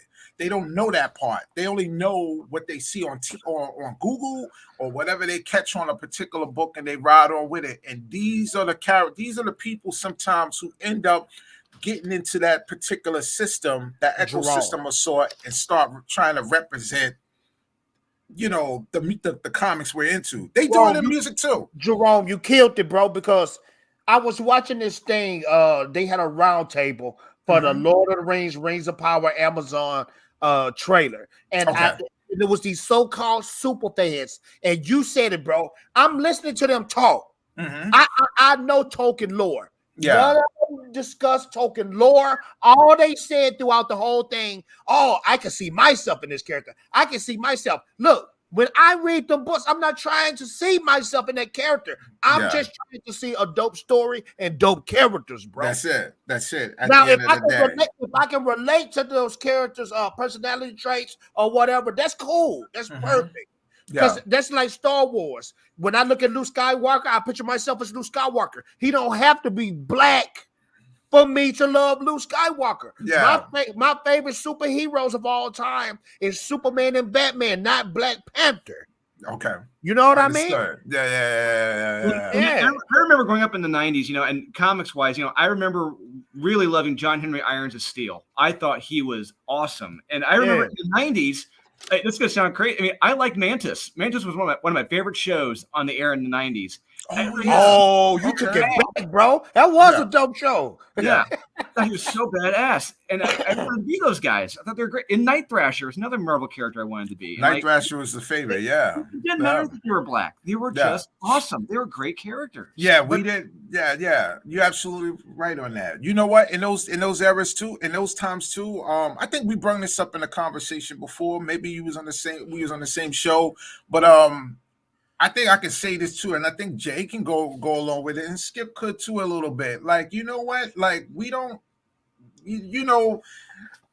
companies like to assume that we want to see. They assume. They assume we want to see a black Captain Marvel. Not talking about Monica. We'll just randomly pick up any name. They want us to see a black version of Harley Quinn. They want us to assume that we want that. We don't care about any of that. We don't care about that. Look, as comic book heads, you right, Jerome. Yeah. We don't pick up a book and say, damn, there need to be some more black people in this bitch. You know what I'm saying? Like, what? We don't think like that. Where'd that come from? Like, I need to see this guy. I need to see the very first transgender black super flash. Yeah, we don't say that like that. We don't. We're looking for a story. Where's the story? Where's the dynamic? How does this story manifest? How does it pour out? They're looking for the first, the original person. We don't care about that. And Jerome, let me tell you this, man, because you killed it in the beginning when you said the crouch. Yes. What I love about Tolkien, bro, throughout all those entire books he wrote a whole bunch of them. He didn't mention sex in it because it's not important. It's not needed. He didn't mention race in it, even though it is different races. Because when you look at the Tolkien map, the Middle Earth map, it's literally like the map we live in. You got Europe up here, you got Africa down here, you got black characters. You know what I mean? But the focus was never race. The focus was never sex, lifestyles, none of that stuff, man. It's about taking you away from the job that you're working at. Exactly. The gas that you got to put in the car, the bills you got to take care of. You're away from that. You're in another world. You're in another business. It's like being in Dungeons and Dragons. You know, when the cartoon starts and they riding on a roller coaster and they get into that dimension, and after that, everything that they loved in the door is gone now. They got to fight. They got to have these powers and shields. They're in another world. It's mysticism. It's everything out the box. The things that they don't really believe that existed, it don't exist. They're in another dimension. The rules don't apply. You're trying to be taken away from that world. Don't you, as a human being, sometimes want to get away from your world? Don't you want to dream outside of that? What happened to that? We want to stay in a world where it's social diversity. We want to stay in a world where it's always, we got to conversate about who's the first, athlete to do this, who's the first actor to do this, who's the first, writer to do this, or the first wrestler to do this. I don't want to hear all that. I want to get my book, and I want to see what Barry Allen is going to do in this particular issue. I want to see what Victor Von Doom got under his sleeve this time. I want to see what a tumor got going on for the Submariner or something like that. I don't want to hear that all the time. Where's my avenue for that? Well, I want to ask y'all a question though. When did this stuff started? Like in the movies and the comic books and all this jazz. When did like this programming of making this character this way, making this character this certain race? When did that happen? Did that happen mid 2000s? When did that happen? Well, if you really want to go there, and that's too deep, but that started with music.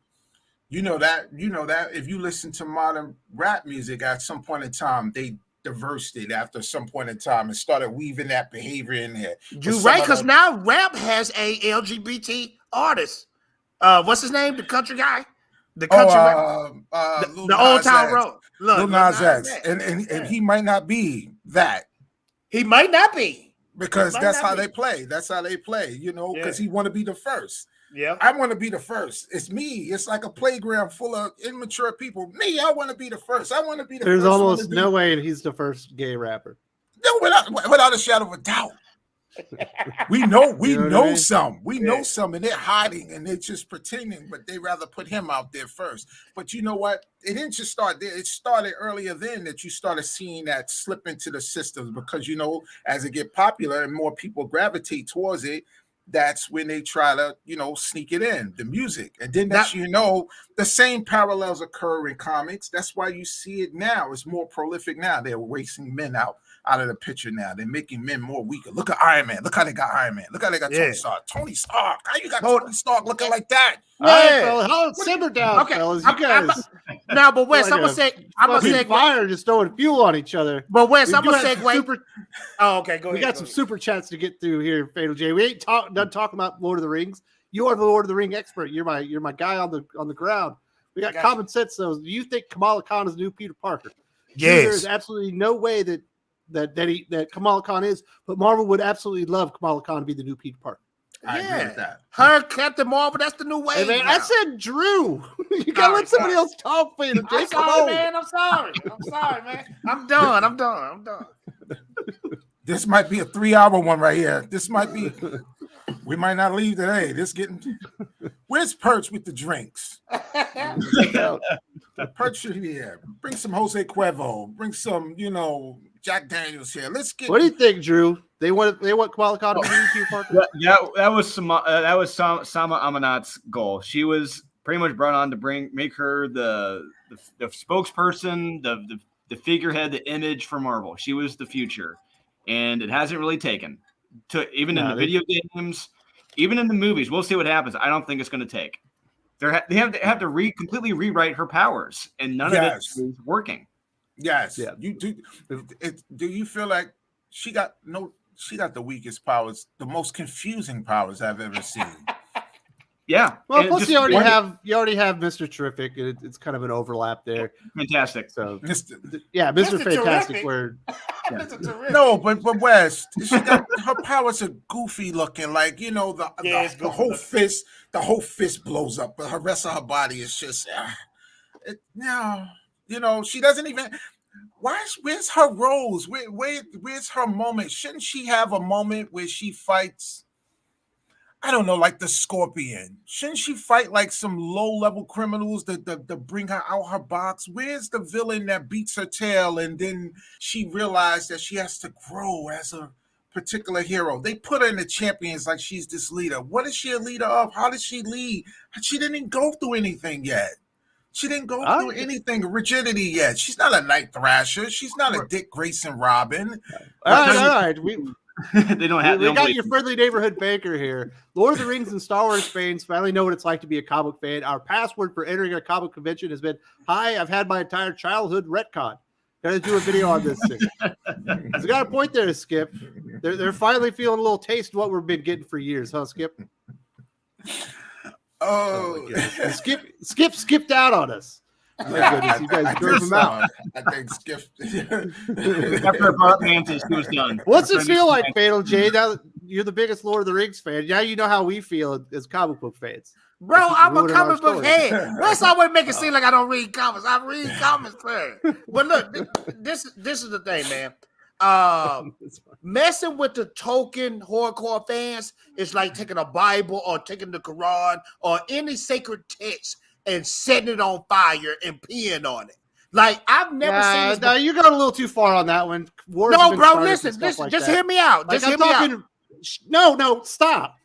People have died because they burned the Quran. Let's not go too far with our fucking analogies, Fatal J, and let's keep it in the realm of possibilities. All right. All right. Well, let's keep it real. Okay. All right.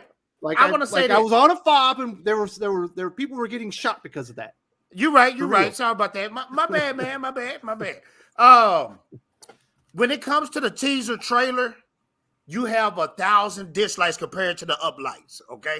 And that's never been done before. Even with The Last Jedi, with The Rise of Skywalker, you always had the uplights. But this right here, people are downvoting it left and right. And I think we're going to see some crazy stuff happen in between this time until September when the show happens, because people are peed off, man. This is like a fan base you don't mess with. It's almost like the Snyder Cut fan base, you know? Well, we shall see. It's certainly a lot more beloved than Snyder ever was. It's one of the greatest stories ever told. We got Cal Lyle. Got you, Fatal J. Off topic again. Can you imagine if Guillermo del Toro got the green light for Justice League Dark? Imagine a Swamp Thing, but only if Matt Ryan is Constantine. That would be beautiful, Drew. That would be like a dream come true. It would be an absolute dream come true. Finally, a great Justice League movie everyone can unite around. You know, it's a shame we're probably never going to see that. We're not going to see At the Mountains of Madness. We're not going to see all these projects he's been talking about, which is a damn shame. We're just going to see these carnival barker movies that he's been doing, and it's like I really don't have any interest in this. I want to see a Swamp Thing by Guillermo del Toro. Yeah, it sucks that they're giving Justice League Dark to Bad Robot and J.J. Abrams, but terrified. Yeah, wow. Blade 2 was so fantastic. That dude would do killer work on Justice League Dark. We got Neostar Productions. It's not really a bad take. If Marvel and DC really want certain characters to become top tier characters, they need top tier writing and execution. That's the key to it. That's it. That's it at the end of the day. Bring back some old writers, man. Bring back some old writers. I had them in the editorial staff. You know, I think that's one of the things. I think you had a great vid, I think a week or two back, that was rubbing basically on the subject of that. You know what? If you move some of them younger editors out the way, and you start bringing some elders in there, even if they were writers or artists in general, and they just become editors, you know, they can shape and mold the next generational of artists and editors and writers for the future, and they have a core understanding of what it means to be effective inside of this medium. This medium is a rich medium. It's a great medium. It's something you can create thousands of worlds off of. Why would you want to just limit it, base it on, you know, things that you deal with in your everyday life at some point in time? You want to expound on that, you know, and I don't think they're missing the boat on it all the time. So, and you know what though, it's not that hard, you know. Bring back the comic books where the Thing fight the Hulk and have that just a one-shot issue. You know, just do the simple stuff, because most of the time when we read comic books, we just want a big slugfest. What happened to the slugfest comic books, man? They're not there no more. They want this big epic story that can somehow get turned into a movie. This crap is not getting turned into a movie, bro. They want an event. Remember, Wes had a story, I think. What was it, Wes? They got that thing coming up with the Eternals, the Avengers, and the X-Men. Why would they fight? Well, apparently it's because the Avengers live inside a Celestial's body, and then the Eternals don't like the X-Men because they're the bad guys. They're deviants. We need some better writers. There's no doubt about that. We got Cal Lyle. I think a YouTuber said there's a bunch of corporate billionaires playing with toys. Yeah, they're playing badly with toys, where they're just going out and kind of destroying a lot of things that people have an emotional connection with. That's why these things kind of tend to blow up in their faces, especially when they make large-scale changes like we're seeing with Lord of the Rings. But this is what was on my mind. Okay, these guys have marketers. They have people sitting at the round tables, and they discuss what's going to make money and not going to make money. They have to know with all these changes that they do to these characters that people love, that it's not going to make as much money as opposed to if they stay true to the lore, you know? So that makes me think it has to be agendas are tied to this stuff. You know what I mean? Like we're gonna put this message in here. We know we're gonna lose money, but the job is done anyway. We accomplished whatever we accomplished. You know what I mean? Yeah, they need somebody that always have their ear close to the street. There should be a representative in that field. You know, that can always. Supposedly they brought in a bunch of really smart Star Trek people into Paramount for that Star Trek Discovery series. They went forward with it anyway, and they ended up firing the guy before the first season was over. That Star Trek Discovery is a disgrace to mankind history, though. I'm a Trekkie too, and that's not Star Trek. That's diversity agenda type crap is going on in all these movies and comic books, man. It's killing me. We got Heck from Sigma Comics. Much love and respect to the panel. Keep it tuned to Thinking Critical. Support these expert comic book YouTubers, all of whom know more about comics than the Big Two staff. Well, most of us, definitely not Fatal J, but I'd say the rest of this team right here, we know more of the Big Two staff. Thank you so much for supporting the channel. Really appreciate it. We got Eric O'Sullivan. This dude has some of the best food pictures you're going to find on Twitter. He's also got one hell of a nice YouTube channel if you haven't checked it out. Such as with Starfire cosplayers, will Jim Gordon cosplayers suffer the same backlash now that he's been race swapped in Reeves' upcoming The Batman? I'm not cool with that diversity's sake. It's weak. Hold on, man. Can I just say something? It's actually Jim Gordon cosplayers out there. I've never seen a fat white guys like what we supposed to do, Fatal J. All you do is put a trench coat on, some glasses, and a top hat. That's all. Yeah. That's easy. And a mustache. Yeah, the gruff. You got out the gruff. That's it, man. I thought you were supposed to be creative with it, man. And he was race swapped in this new Batman movie. Oh man. Yeah. With the black in guy the from Westworld. TV show. Oh, that's coming out. They're gonna have a Gotham PD show. Oh man. Eric O'Sullivan, once again, thank you so much for supporting the channel. Activism is antithetically opposite to escapism, whether it's in sports or popular fiction. We need places to get away from our world's problems, in my honest opinion. Yeah, I would agree with that. Yeah, I can agree with that. Yeah, you know, for what it's worth, definitely. You know, there's a time and a place to do it, but it just got to be done. When it's done, it has to be done effectively as well. It can't be like ignored and panned away neither. But when it comes to we're talking directly on what we are loving about right now. This is what brings people like me, Fatal J, Doc, Drew, Wes, all of us together. We could have different opinions about political aspirations or how we see the world or what type of drinks we have or what type of people that we like to associate with. But when it comes to comics, this is when we get together. It's just like the Avengers. It's just like the Eternals. It's just like the Justice League. They all have different backgrounds, but when they get together, they have one particular goal, and that goal is got to get done at that particular time. We'll deal with the other issues later, but this love, this admiration that we have for this medium, and we want to see that it's equally done fairly and respectfully to the characters and to the fans, but keep it alive. This is what it's about. I got a theory, though. I got a theory. And I know you got to get to the super chats, Wes, but I got a theory. Before the Marvel movies came out, the MCU, being a comic book lover was like a secret society. Yes. Mm-hmm. But when those Marvel movies came out and money was made, then you start getting the cosplayer girls, the hot girls that want to, dress up and look sexy.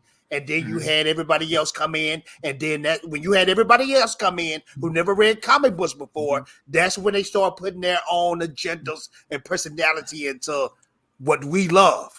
And that's happening to all different genres of fiction and movies and all that type of stuff. When the money is made, that's when you have the posers come in.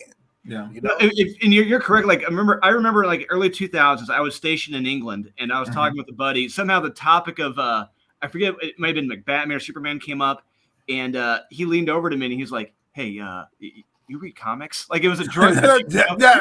Like he was like, we're treating comics like they're drugs right now. It's like, you into comics? It was a code. It was a coded thing. It was It was highly coded. Like you couldn't, Yeah.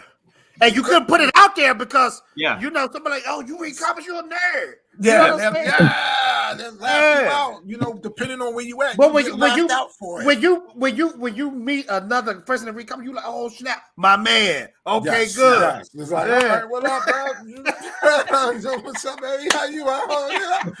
I do that with dads at the school that I work with. You know, you read comics, like, yeah, man.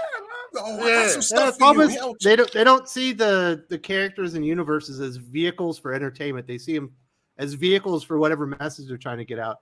I think that's one of the reasons that things are being hurt. We've also got Neostar Productions. There's definitely a notable quantity over quality issue when it comes to representation in modern entertainment. Yeah, it's like, well, we got them in there. It doesn't matter if they're fully fleshed out and they're characters that people are going to enjoy that version of representation. As long as you get it in there, that's like kind of the main goal. Definitely a great observation there, Neostar. Thank you so much. We've got Cal Lyle. 2016 broke everyone, but I think some of it's projection in the white savior complex, which says more about them than what they're hiding. Interesting.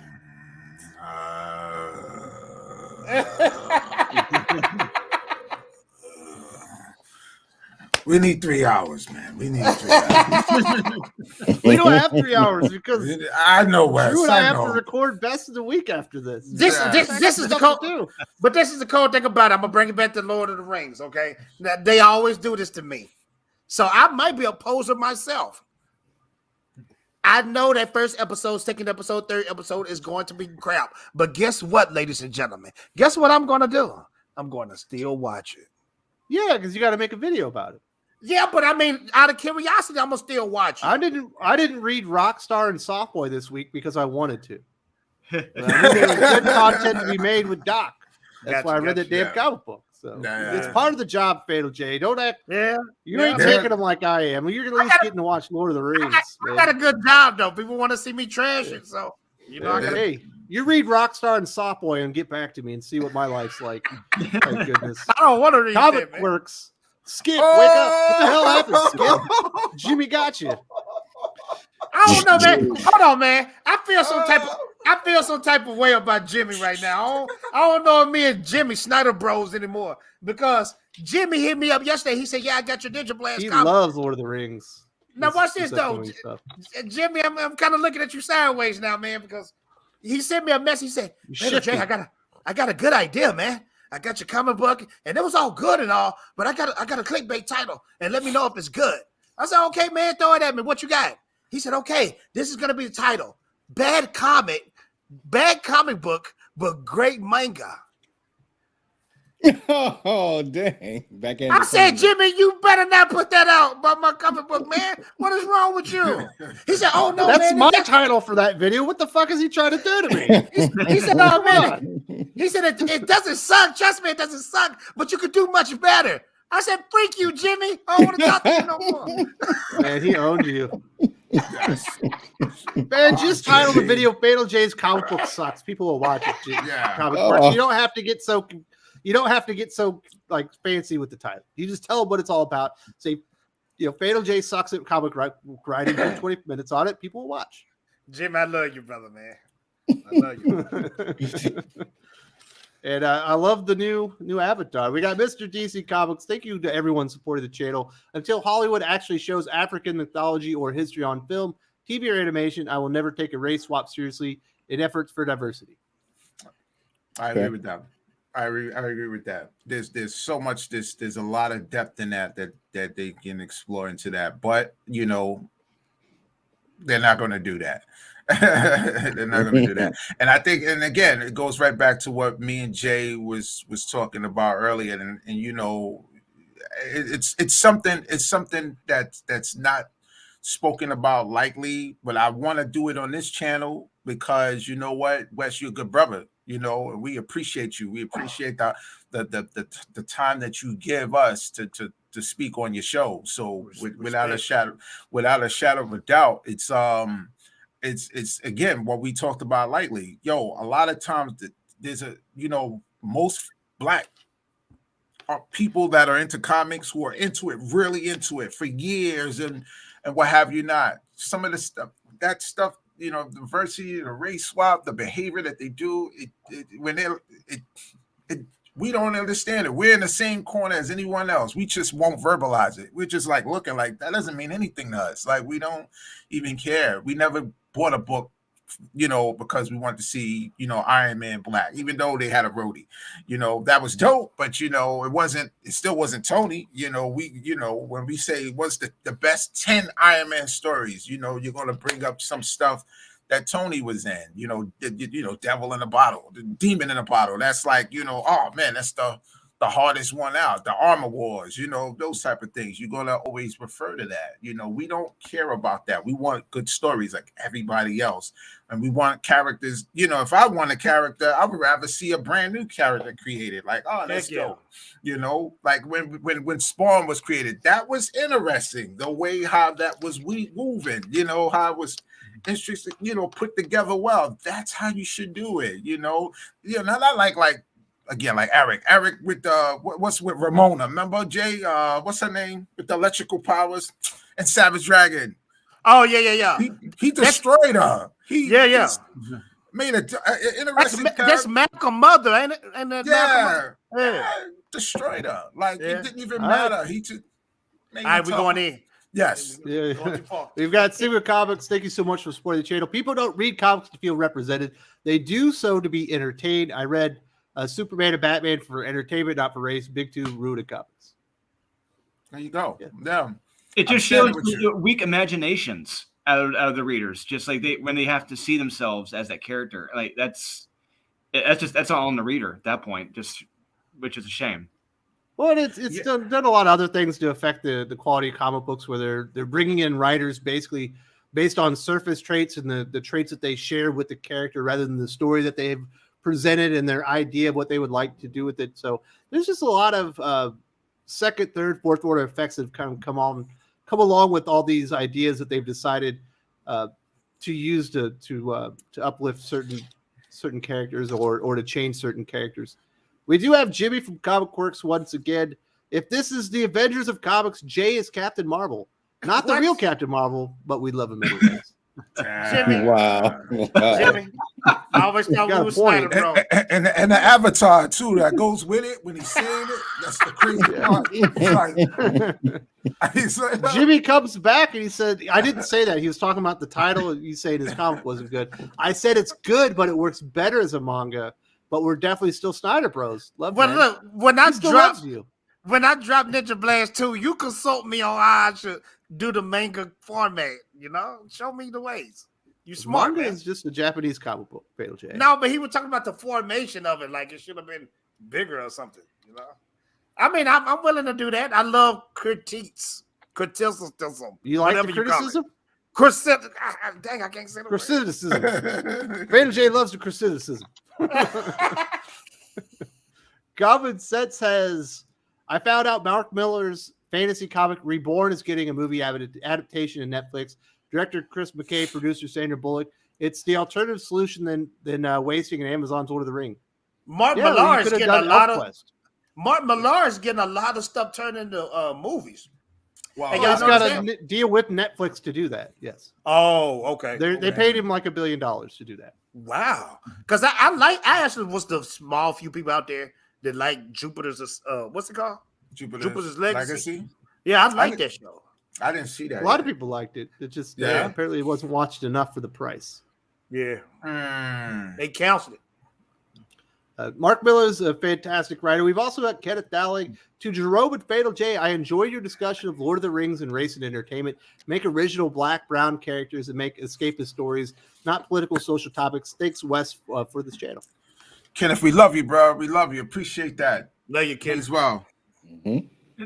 That's what Milestone was. I remember reading Milestone back in the day, and it was incredible. Just the Icon. I loved Icon in that original. Yeah. They would never make a character like Icon again, Jerome, because he's conservative or whatever, right? Yeah, I would agree with that. Shout outs to Javane, because Javane is like, that's like a secret elder to me. He also, when we get a chance, sometimes I like to talk to him privately as well as I talk to Wes, and he schools me a lot on the historical background on Milestone as well, because even then when Milestone came out, remember Milestone, I think Jay can agree with me with this. Again, comics are about colors and fascinations and arts and stuff like that.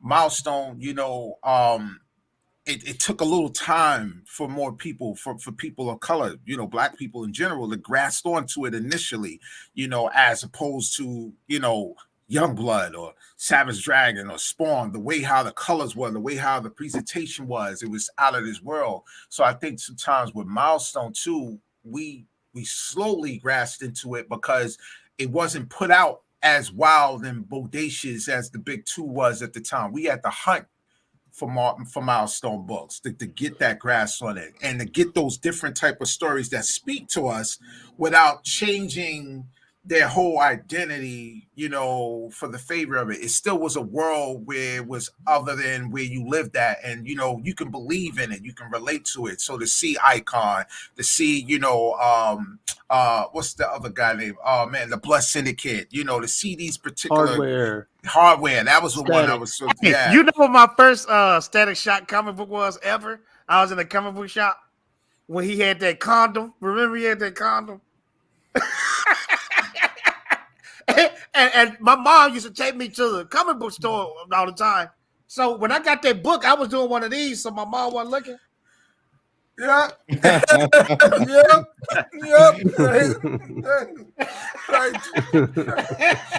Hold up. We got Jimmy from Comic Works talking about Fatal Jason Moore. He says Jay loves Crizzle Nizzles. What is that? What is that? I don't know. Comic Quizzles, apparently.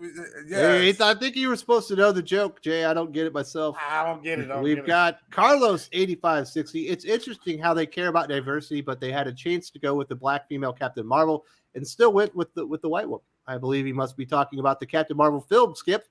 Wasted opportunity. Plus a character people like more anyway. Yeah, I mean, pretty much. I mean, even within the MCU and them bringing Monica Rambeau in, her character, has been more interesting and I think more favored than who Brie Larson's been playing as Carol Danvers. I meant to call Fatal J earlier from Jimmy's comment. I meant to call him Fatal Danvers. But I didn't get to sneak it in there. But yeah, I would agree. I think they realize it. I think that's part of the reason why they nixed Captain Marvel 2, and now they're doing the Marvels, to bring in Kamala Khan and especially to bring in Monica Rambeau because I think they saw that missed opportunity, and not even just missed opportunity. Because it's one thing if you miss opportunity, right? You may feel bad about that, and you may look forward and say, "Okay, I need to keep my eyes out, for the next one to make sure I capture it." They viewed it as they messed up. They viewed it as they made a fatal mistake, and now they're trying to overcorrect, so to speak, by doing the Marvels movie and all of them together. And you know what? My thing with that is initially I was like. And then I was like, oh, I get more Monica Rambeau, so I'm good with it. And then I thought about it again, and I was like, if they try to overcorrect, then that could look like more pandering too, because when you lay it on too thick after something like that, then it also comes off as contrived, and it doesn't always come off as authentic as well. So I don't think they may not be so happy with the results when it's all said and done. We'll see. We've also got Common Sense. Marvel forgot Nigel Higgins, a.k.a. Outlaw, a.k.a. the British Black Punisher already exists. Even the latest Marvel voices didn't mention it. They didn't do the They didn't mention a lot. They didn't mention a lot of characters in that book. It was like a lot of Miss Marvel stories, and just all the characters on the main cover weren't in the book. No Storm, no Night Thrasher. Yeah, I saw that. That was weird. Like Night Thrasher is such a great property. Oh man, like you can't do anything with this guy. Like, yeah, that was 90s Dick Grayson from the Teen Titans. You just got to do a few tweaks with him. It's so much you could do with that guy. There's like 100 characters like that where they're just sitting there not being used, where they could actually do a little bit of work and elevate them. We've also got Kenneth Dowling. A character like Icon is an example. A black conservative superhero is something we don't see. diversity isn't just racial; it's also different points of view. Absolutely. Yes, for sure. Yeah. Absolutely. Yeah, Shout Kenneth, no you one on would fire. be brave enough to make a character like this. Unfortunately, the originator is not with us anymore. I would say the closest we've gotten to this character right now, relatively newish, is from the Mitch Breitweiser's company, Bass Reeves. That character, Bass Reeves, is a terrific character, and it's kind of written almost in the same way as Icon was. And if you haven't read it, check out Bass Reeves. It's in the Walmart. Walmart Look at that. Oh, I read that. That's dope. I read that one. Yeah. Well, have you read Nice House on the Lake? Jimmy says it's pretty good. Don't care for it. Yeah. I'm over James Tynan's writing trope, Skip. I've had enough. That's one of the few books by James Tynan that I enjoy. Although, to your point, I progressively started to get more and more annoyed at some of the specific tropes and stuff that he pulls, and even some of the dialogue. But the intrigue of this, the intrigue of it and the setup and the house and what they're discovering and all that is what kept me in it. So I liked it more earlier on towards issue 6, right when they took a break. I was like, and it was enough plot to keep me in. I'm hoping that they continue with issue 7. I personally like Department of Truth more after finally going back and reading it. Nalo actually just sent me 11 through 15. I opened up the box while I was here on stream, so I'm gonna dive into the rest of that. But I understand both sides. I can see both sides on that one. Yeah, Department of Truth is really good. Yeah. Yep. You see that comic cover they got coming up, Drew? It looks like it's James Tynan on the cover in his song. Yeah, Kyle and I did a solicitation video, and we saw that we busted out laughing. He really wrote himself onto the cover. I couldn't believe it. Just hysterical. I would at least put a 6-pack on me. You know what I mean? I wouldn't celebrate my he actually, if you think about it too, something's killing the children. He's written into that book early on in those early stories. That fat kid with the bat shirt and the glasses, that's James Tynan. That's him. Okay. Oh, wow. Yeah. Kenneth Dowling says, I meant to say an example of actual diversity. We got you, Kenneth. No, we do appreciate you stimulating the conversation here. Always a wonderful supporter of the channel. Glad to see you back. And definitely, we had a fun conversation there. We got Jay hot. We got who else we got? We got Jerome hot. We're all just kind of wait for these guys to good finish stream, up what they man. had to say. We do have a few comic books to talk 3 about. hours. Fellas. We gotta get to. We're not gonna go 3 hours. No, I'm playing. I'm just playing. 4 hours. Yo, we need a thinking critical show on the after party on Skip's channel. Well, let me tell you something about Wes. Wes used to give me all the time to do the videos. I don't do the videos no more. I just rarely do the streams now. I don't do the videos. It makes me feel some type of way, man. Okay. Look at Wes. He's trying to think of The vast something majority of my content is just me now. It turned out people wanted me more than me and other people. Oh. Gotta get people what they want. I noticed now you got the big old, you show your face now. And How many times have you invited me on your channel? The fatal question. It'll take you a while to catch up to the hours upon hours that I promoted you on my channel. He hit him with that kung fu, Jay. Yeah. When I do Dark Council, you sleep. You sleep, man. Now you got excuses. What time does Dark Council start? It took him like 10 minutes to get that one together, though. What time does it start, Fatal Jay?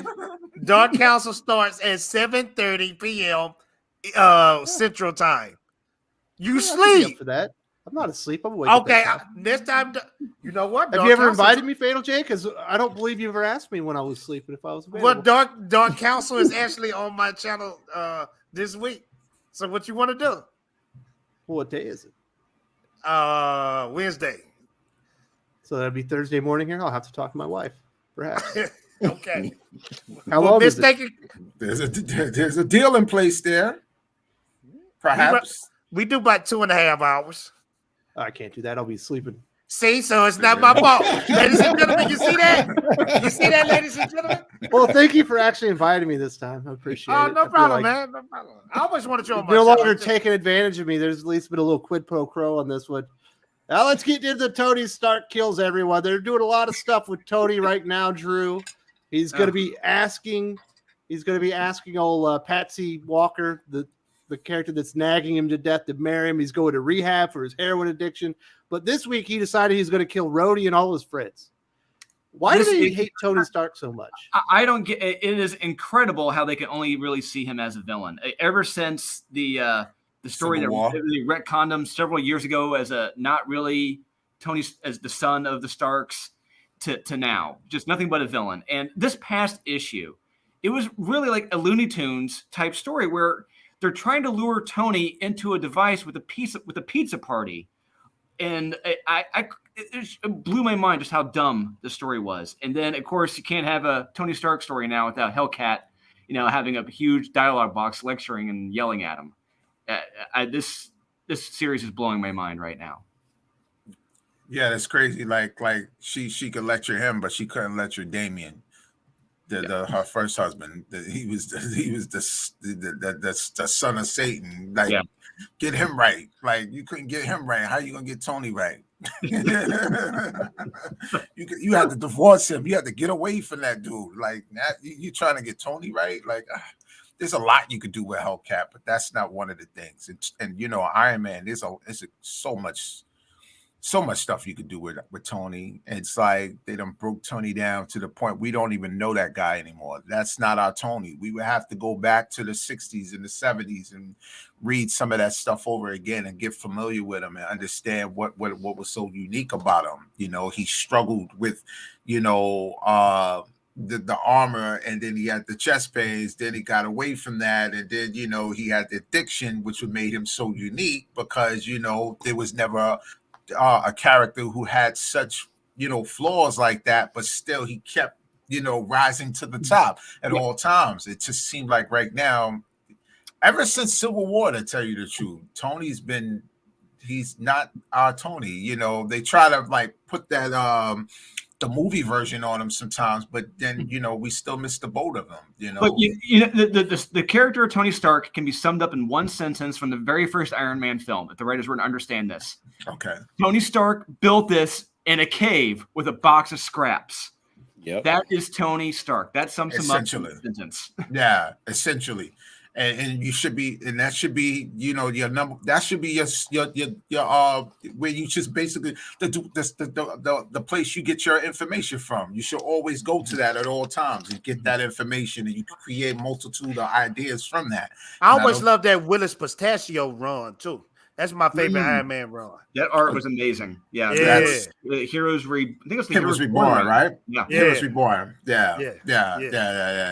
See, but you're right. Yeah, pretty much after that, like, what is it?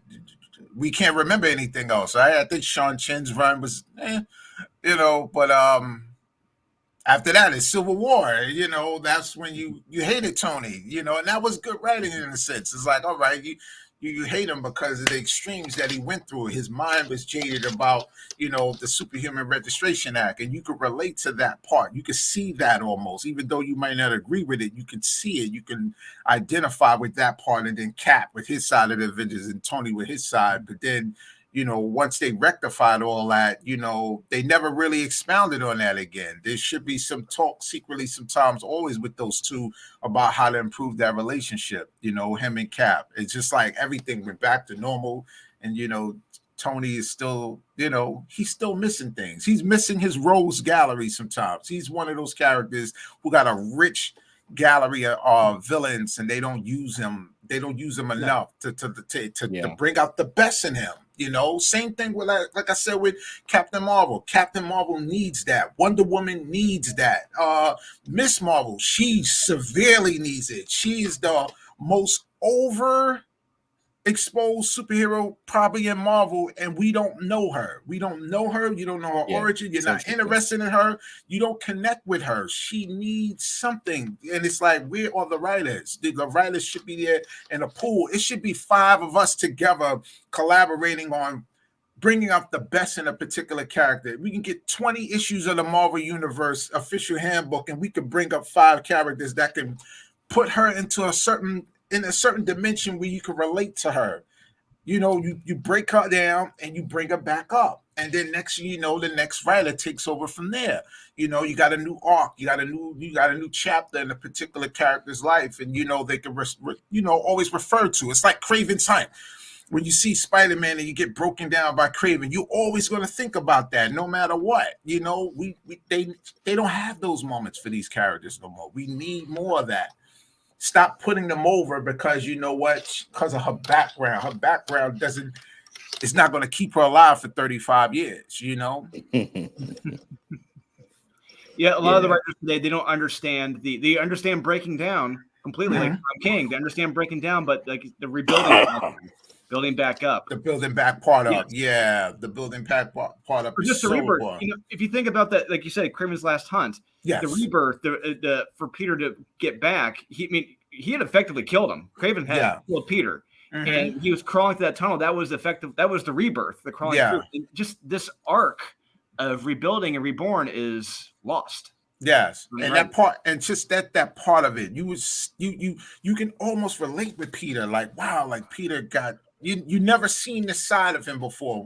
That's a beautiful story. Sometimes I don't think writers don't refer to and say, you know what, if I'm going to write a story, I want to make this particular character go to that type of depth, that type of dimension, that type of heartache, that type of pain, you know, and I want the readers to relate to it, to feel it. And then, you know what, at the same time, once they're rebirthed, then you can appreciate the character a little bit more. You like it. And then you follow that character a little bit more. They don't do that. They write for the enjoyment of themselves and they're out, you know? Yes. We need more, you know, create character depth in a lot of these books. Iron Man is just another sad case where you got a writer there who probably don't really want to sit there and go through his history long enough. What is there's so many editors there that can refer to him and talk about it. Tom Brevoort all the time. He says he loves that official handbook of the Marvel Universe. Does he? Because you know what, he can be right in these guys' faces. Hey, you can use Unicorn, you can use the Titanium Man, you can use the Chrisman Dynamo for something with Iron Man. There's so much stuff. Where's Solar? Whiplash. Yeah. Like, remember that again, fellas. Yellow Spider-Man #2 had the big question: why is Wes wearing black? I forgot to change my shirt before the. It's the symbiote. It's a symbiote. But if you like this shirt, you want to support the channel, you can go to Redbubble and order one of these yourselves. You can get a hat. There's a link in the video description if you'd like to do that. We've also got a fantastic super chat from Kenneth Dowling. I've heard you guys talking about Iron Man. I read the first issue of Kate Rail's Red. Ridiculous. I'm sick and tired of the rhetoric of billionaires are evil. Same thing with Titan's run on Batman. And that's why I'm kind of concerned. That's what I brought up earlier. I'm kind of concerned with Chip Zdarsky on Batman. Like, it's going to eventually get to that after 6 issues, but we'll see what happens. I could be wrong. Yeah, you got some points there. But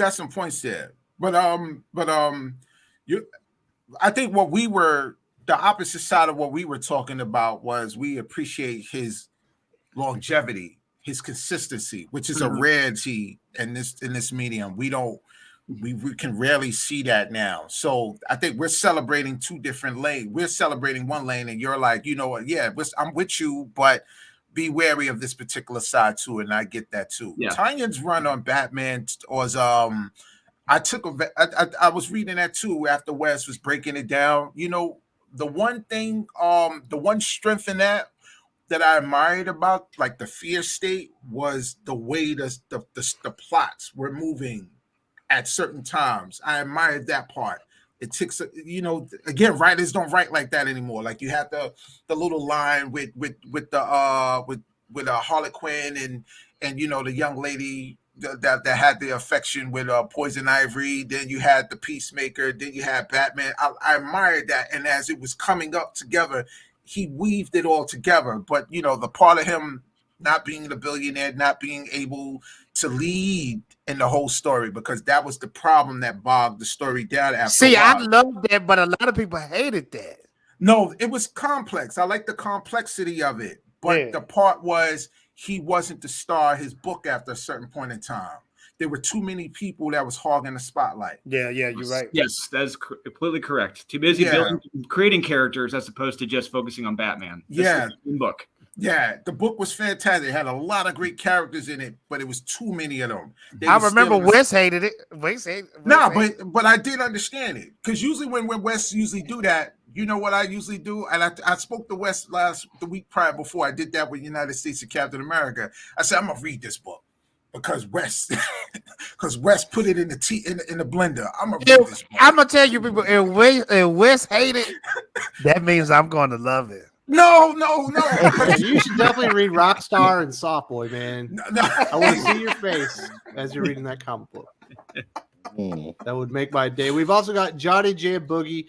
Who at Marvel can write another Kraven's Last Hunt? Well, if you're talking about just the story, Nick Spencer just did that with Hunted. If you're talking about someone who can write another like super classic horror themed Spider-Man comic that gets into like humanity and crazy stuff like that, like James Johnny Manziel? Is that Johnny Manziel in his avatar? You know, the football player. Maybe, probably. Yeah, that's him. Yeah, I'll say something bold. I'll say something bold comparing Kraven's Last Hunt to something Marvel just recently did. There was a Darkhold miniseries that came out late last year. There was a Spider-Man one-shot that they did for the Darkhold, and it was twisted, disgusting, and it really showed another side of Peter that I had never seen before, and people never see. And I really encourage people to check that out. It is very good. Okay, I remember seeing them. They came. I just ignored them. He's not talking about the whole Darkhold. Don't read the whole thing. Yeah, just the one shot. Spider-Man comic. Just Spider-Man's part. Yeah, just Spider-Man's part. Yeah. Perhaps that's where it's at. We've got Carlos 8560. After Iron Man and United States Captain America, Cantwell needs to be catapulted from all mainstream comic characters. I agree. I will second that. He's writing Obi-Wan. It's such a tragedy. My goodness, that seems like right material for you, Fatal J. You can get on that Star Wars stuff about that Obi-Wan comic. It's terrible. Okay, absolutely. Got Kenneth Dowling. Iron Man is risking his life to save people, and he gets criticized by Hellcat for having white privilege. What's worse to me? I love Kafu's art, amazing, but he's wasted with Cantwell. Yeah, I love Kafu's art too. He did a lot of really cool stuff with Valiant. So I was excited. Actually, the very first issue of Iron Man, it feels like he's taking the character in a new direction. It's going to be okay. And then the second one is where he really hits you with what he wants to do with the character. And it's like, nah, that one's not going to work. But it's been a terrible time to be a comic book or an Iron Man fan under Christopher Cantwell.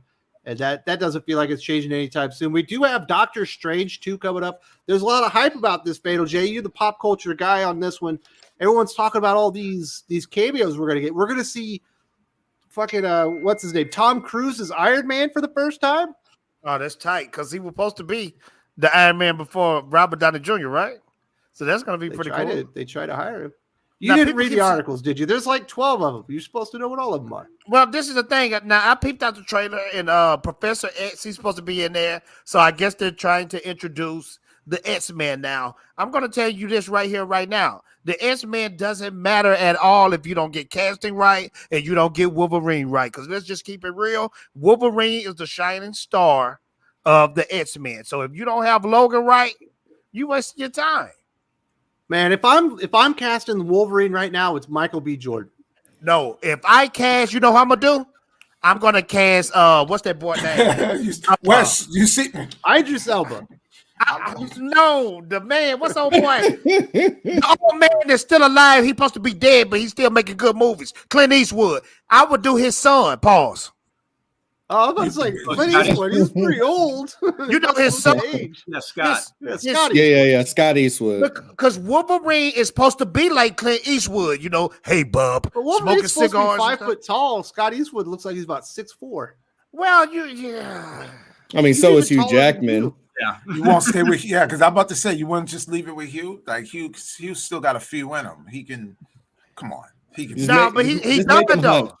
Just make him hunch the whole time. He said he done. Now, if they bring back Hugh Jackman, that's dope. I would definitely. Have you guys ever seen that movie Tiptoes? No. It's got my goodness. It's got all right. That guy, the Matthew McConaughey. It's got the girl that was in the werewolf movie with the patent leather pants. Remember her? Kate Beckinsale. Oh. And then it turns out Matthew McConaughey's brother is a midget, but the midget is played by the guy that played Commissioner Gordon in the Batman trilogy. Oh, really? Huh? What's his name? Gary Oldman? How they make Gary him a midget? Oldman. Wait, Gary what? Oldman. How they Wow. make Gary Oldman a How midget they though? make- He's How did we walking get- on his knees, and they put shoes there. And there's a point where he's sitting on a And the show couch, and he's got, called Tippy Toes. it's a movie. It's brilliant. They could do that with Scott Eastwood and make a Wolverine. Ah, He's sitting on a couch with and he's got fake legs and everything. It is amazing. wow. They It's just got got Peter watch Dinklage in that. it and everything. You haven't Oh, I seen wanna see it. Tiptoes. You guys, you're missing out on something. That's a great cast. Yeah, it's an amazing cast. You're like, how do they sign up for all the same movie? This thing is awful. But it's Danny he's like DeVito. literally. We know why Yeah. the show is called Tiptoes now. It's like Yeah. casting Danny DeVito to be Michael Jordan or something. It doesn't make sense. Yeah, It's a Right, bad cast. it was the check. That was it for that whole movie. It must have been a good check. But we can honestly say Wolverine is not 5'3" no more, man. He's not He is in 5'3". the comics. Not anymore. I thought He's you were a same- comic head. He the same height as Jean Grey. They make He's love. not. He's not. First of all, She's no, not they talking- don't. She's the meat and the sandwich, and it's him and Scott in her. Well, No, when you it's ever something see else. Scott It's a and menage. Logan, whenever you see Scott and Logan fighting over Jean, everybody is the same height. They in the don't fight comic over book. Jean. They don't They fight sleep over together. Jane no more. Oh, they don't. No, Wolverine and Scott are now fighting over each other. Who's What? who's gonna be on top? Yeah, Jean, get out of here. Yeah. It's between Scott and I. It's nothing to do with you. Man.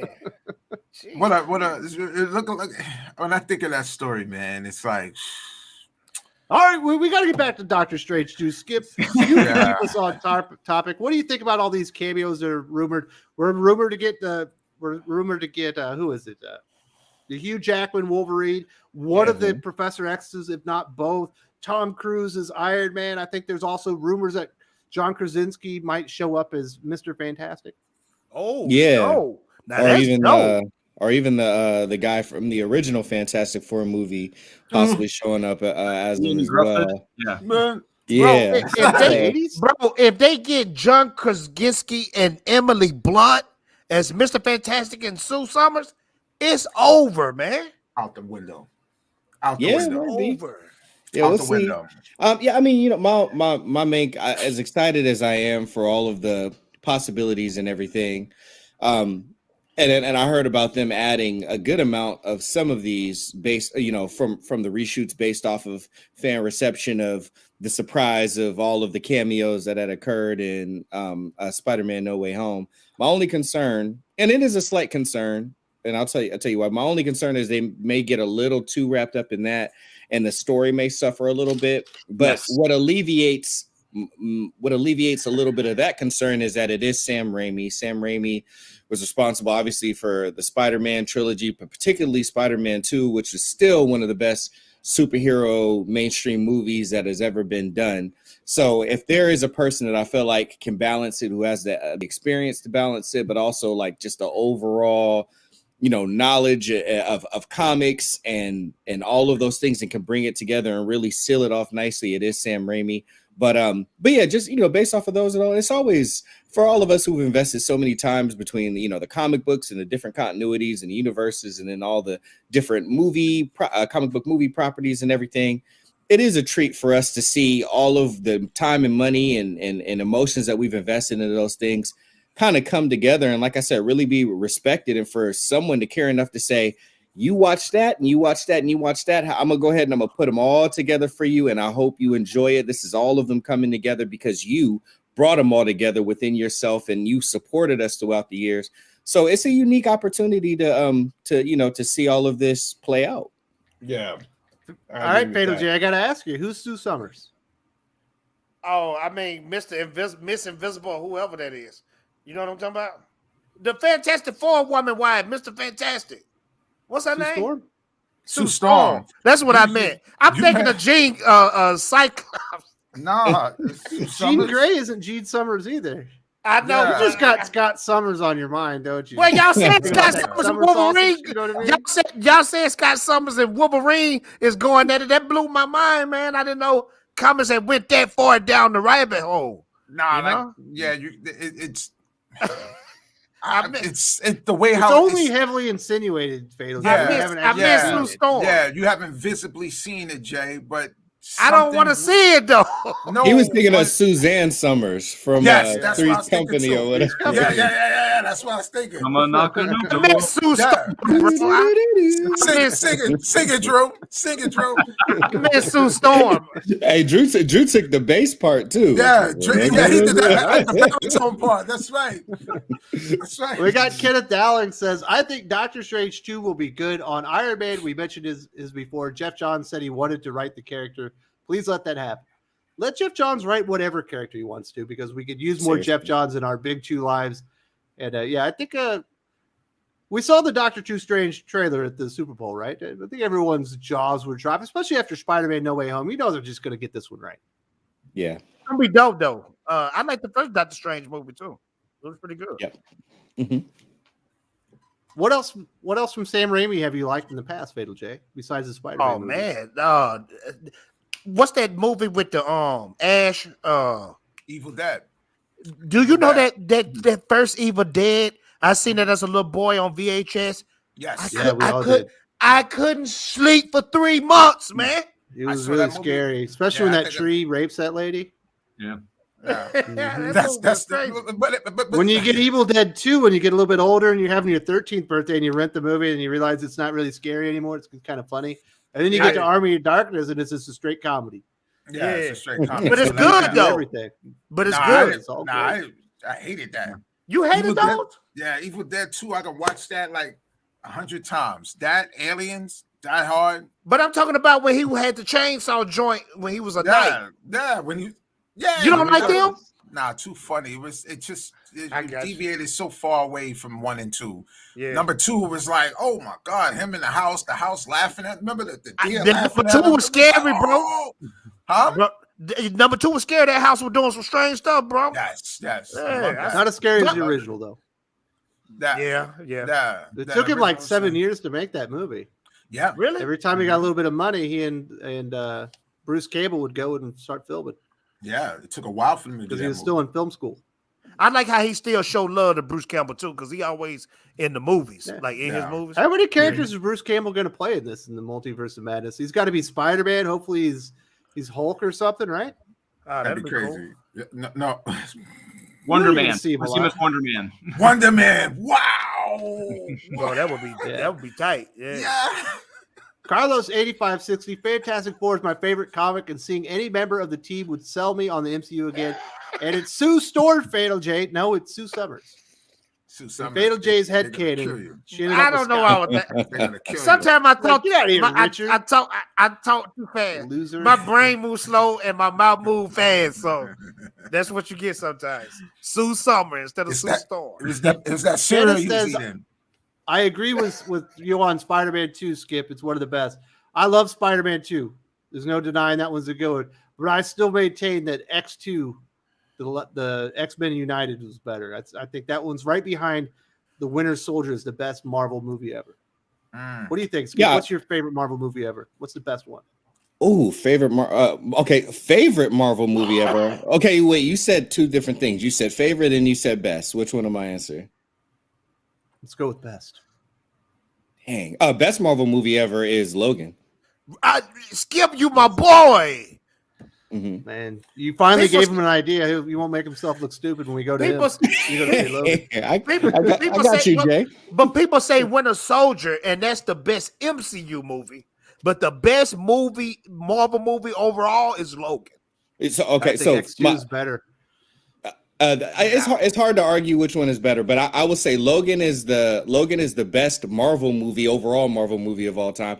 My favorite MCU movie is Captain America: Winter Soldier, and then my favorite Marvel movie. Now this is not best, but my favorite Marvel movie overall is still Blade, because if it wasn't for the success of that and how long it's even been better, man. Guillermo del Toro, that thing was awesome. Hey, Yeah. shout out to Donnie Yen in that, man. Donnie Yen was in there. Yeah. for a Donnie quick Yen, minute. yeah, Donnie Yen, he Donnie didn't have no words, but I noticed Donnie Yen Mhm. in Donnie that Yen. movie. It's Donnie such a Yen. good movie. Blade has to hang out with the vampires. They're playing on Killer and everything. Yeah, that was good Spoilers, man, tension. that stuff's good. Great tension. And you got Ron Perlman, such a good actor. You ever seen him in Jay? There's no way you saw Quest for Fire, is there? No, but I saw Ron Perlman in a movie called Drive, and that's my favorite movie of all time. You ever seen That's Drive? my second favorite movie of all time, Jay. Let's go. I love Drive. You need to see Quest for Fire, and it'll overtake it. That is the best movie ever. Ron Perlman gives the performance of a lifetime. He's a Cro-Magnon man, and he speaks no words. Oh, I saw advertisements for that. Fire. I'll watch okay, that. I'm gonna watch that. The 80s. I'm gonna watch it. There's no English. Hey, but Ron Perlman looked like a Cro-Magnon man. Exactly. That's why he's perfect casting. And then there's these two twins that got enormous foreheads, and one of them gets attacked by a saber-tooth tiger. They got to make friends with woolly mammoths and stuff. Like, brilliant. You get no better than that movie right there. I know, Drew. What do you think's the best Marvel movie ever? Oh, this is tough. You know, honestly, I got the best, and I think I've got my favorites. You know, I really think the best one, honestly, is Winter Soldier for me. I really think Winter Soldier. I was rewatching that. I really think they got it right. They got everything right in that. And but my favorites, I love bad 80s B movies. I love B movies, and I love the Dolph Lundgren Punisher movie. That's a guilty pleasure. I love watching that. Punisher Warzone, that is another good one. Yeah, that was good right there. Yeah, they're fun. And Blade, the first Blade movie, I remember going to see that in the theater, walking out of there pumped up, wanting to read Blade comics. I'm like, I want to go find Blade comics, and I couldn't find any. Yeah, there wasn't very many. That's how it was for Spawn. When we first saw Spawn, Spawn was the one that really like opened my eyes. Like, yo, they can make movies. That was a bad movie, though. It was horrible. It was, but think about, age well. but we're practicing perspective. At that time, no, I like the actor. They got the right guy. Michael Jai White. He was a great, Al Simmons. Yeah. At that time, in the world of Superman and just Batman, you know, the Tim Burton Batmans, that was the closest thing that was close to a comic than anything. Even Superman, you know, the Batmans, they were okay, but they didn't have that action in it like Spawn did. You know, so to me, Spawn was like, but bro, that you know what the worst one is. You know what the worst one is, Skip? Ironically, Blade Trinity is the worst Marvel. Oh, for sure. Yeah, it's worse than that Fantastic Four movie from the 80s. What was they thinking? What was they thinking with Blade Trinity? What was that? Go read the behind the scenes drama in that. It's more interesting than the actual movie itself. Really? Wow. Incredible. Yeah. So, speaking of which, we're real quick because and Doc's not here to get some of this fire. I meant to say earlier, of all the Canadian comedians that we talked about, here it comes. We didn't mention Ryan Reynolds. Is he a comedian?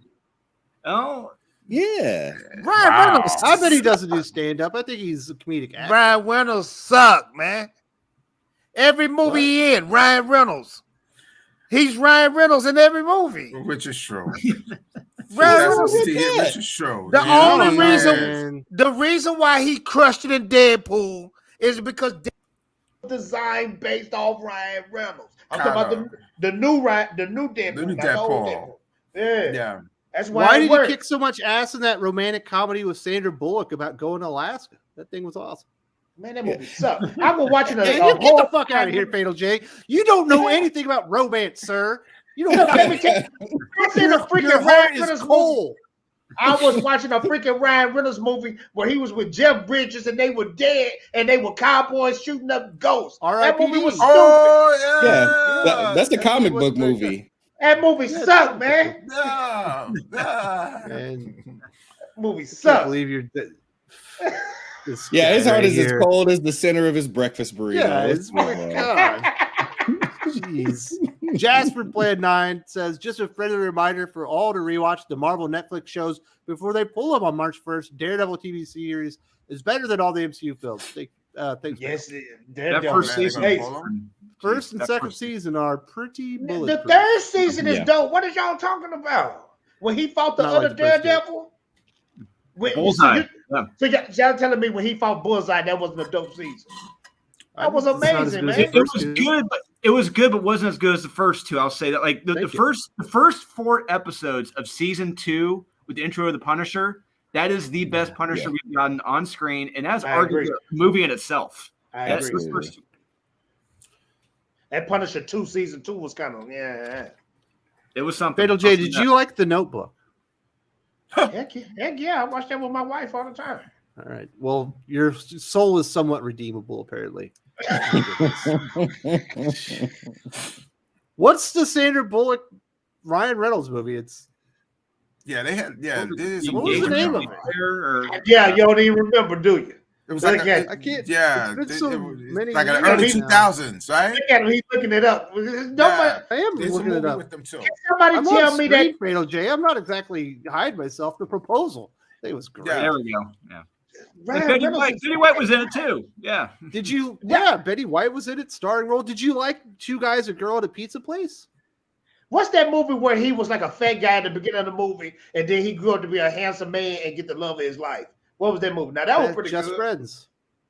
That was a pretty good one. It was pretty good. That sounded like Shallow Hal at first, but no. Oh, Shadow Hell is dope. But that's not Ryan Reynolds. It did. Yeah, It did. that movie was slick. Yeah. Ryan Reynolds just not talented. He got the cheesiest jokes. He think he funny. No, Ryan Reynolds sucks, man. Remember Green Lantern? Green Lantern. Yeah. Well, that was pretty much the kickoff of the Snyderverse. So there I knew go. you gonna make that connection. Well, there is a connection now, isn't there, Fatal J? Am I speaking lies? Look, Am I speaking lies? It's your universe. what Well, they I say, guess your believe- universe is actually Middle Earth, but it used to be your universe. I'm a hardcore Snyder fan. I'm just in Middle Earth right now. Okay, I got a mission. Man, can you imagine Zack Snyder made a Lord of the Rings film? Like, He supposed to make a Star Wars film. fuck that. We're talking about Lord of the Rings, your new favorite thing combined with your other favorite thing. Man, can you imagine what he'd be doing like fucking Frodo? They'd be moving in He'd be like- slow motion when they fight. Oh. If you read the original screenplays of what he was going to do for the Justice League, that the last movie was going to be like a Lord of the Rings type style battle where you had Amazonians, you had Atlanteans, you had the humans, all having this huge, massive battle on Earth. You're right, brother, but you know what? Warner Brothers made him cut that short. He wanted to make that battle long, man. I wanted to see more of that. Yeah, I think we saw the hour and 15-minute battle at Man of Steel, and that was enough, Fatal J. What do you think? Oh gosh. How many people of Middle Earth do you think Zack Snyder could kill in that last scene where he's got all these buildings just being collapsed, his fucking Frodo's being thrown through buildings, got the fucking necromancer in there blowing shit up? I ain't gonna lie. In Man of Steel, when him and Zod was fighting in Metropolis, I was wondering how many people died in them skyscrapers. Yeah. Man, Because people are always in skyscrapers, right? always. And they Yeah, demolished that absolutely. whole city, so they killed a good 2,000-3,000. No, wait, millions of people. All right. Well, we talked about that. We were not going to be able to get to the Red X reveal. It was absolutely god awful. I have a video up right now where I talked about it. Let's get into the comic book recommendations and wrap this bad boy up. We're at about an hour and a half or 2.5 hours anyway. Fatal J, what comic books do you recommend people read? Are there any good Lord of the Rings comics out there? You got to blow me up for me to recommend. That sounds, yeah. Oh, that way. All right. All right, ladies and gentlemen, this is Fatal J here on the Thinking Critical West show. I recommend Savage Dragon, but forget all that right now. It's West's birthday, and I'm not going to sing a happy birthday song to him. No, I'm not. I'm going to sing a motivation song that makes me think about West. Here it goes. Butterflies in the sky. I can fly twice as high. Take a look. It's in a book. It's reading rainbow. He sounded like anywhere. Take a look. It's in a book. It's reading rainbow. All right. I know that you hate me. You don't have to rub it in. You know what I mean? Wes. He sounded like a third-rate CeeLo right there. My He goodness. sounded like a CeeLo Brown. like a J-Lo? Yeah, no, CeeLo from Goody Mall. No, a Fatal J-Lo. Fatal J-Lo, yeah, like a Fatal J-Lo. That was my birthday song to West. What are y'all doing? I Sing appreciate crazy. that. Kirk Landry says Fatal J didn't sleep for 3 months. That explains so much. I can, of course, love the stream, guys. Thanks, Kirk. I couldn't begin to Shout out explain to everything Kirk. wrong with Fatal J, but I do appreciate you support the channel. I don't have 3 months to explain it. Somebody said kick me off. Somebody said Yes. They did. that. Oh man. Are you actually going to recommend a comic book, Fatal J, or are you just I going to did. I serenade said me with Savage your Dragon beautiful- before I sell my You heart. said seven. Yeah, Dragon? I'm reading You Savage said Dragon. forget about that. No, I said forget about Oh. that right now. But look, I love Savage Dragon. I'm reading Savage Dragon right now. I'm at the Malcolm Dragon, which is a dragon Is that son. better? I love everything that Eric. Can y'all hear me? Okay. Yeah, we hear you. I love what Eric Larson does. Like Jerome, you can attest. He puts so much into those Savage Dragon books. Even when you get to the end of the story, he even got more stuff in there for you, bonus materials and all that type of stuff. I love Eric Larson. I love his creativity. But man, how about you shut up? People know that your book is not selling, sir. Just stay quiet and just enjoy what you do. Because we all know if you wasn't a CEO of Image Comics, that book would not be continued. So just do what you do and just draw dope books and keep it moving. So I am telling everybody, read Savage Dragon. It's a dope book. When you get later on in the books, it is some porno stuff. So be cautious of that. Yeah. You gotta Wes, Old you school- gotta be like this, looking wherever you at.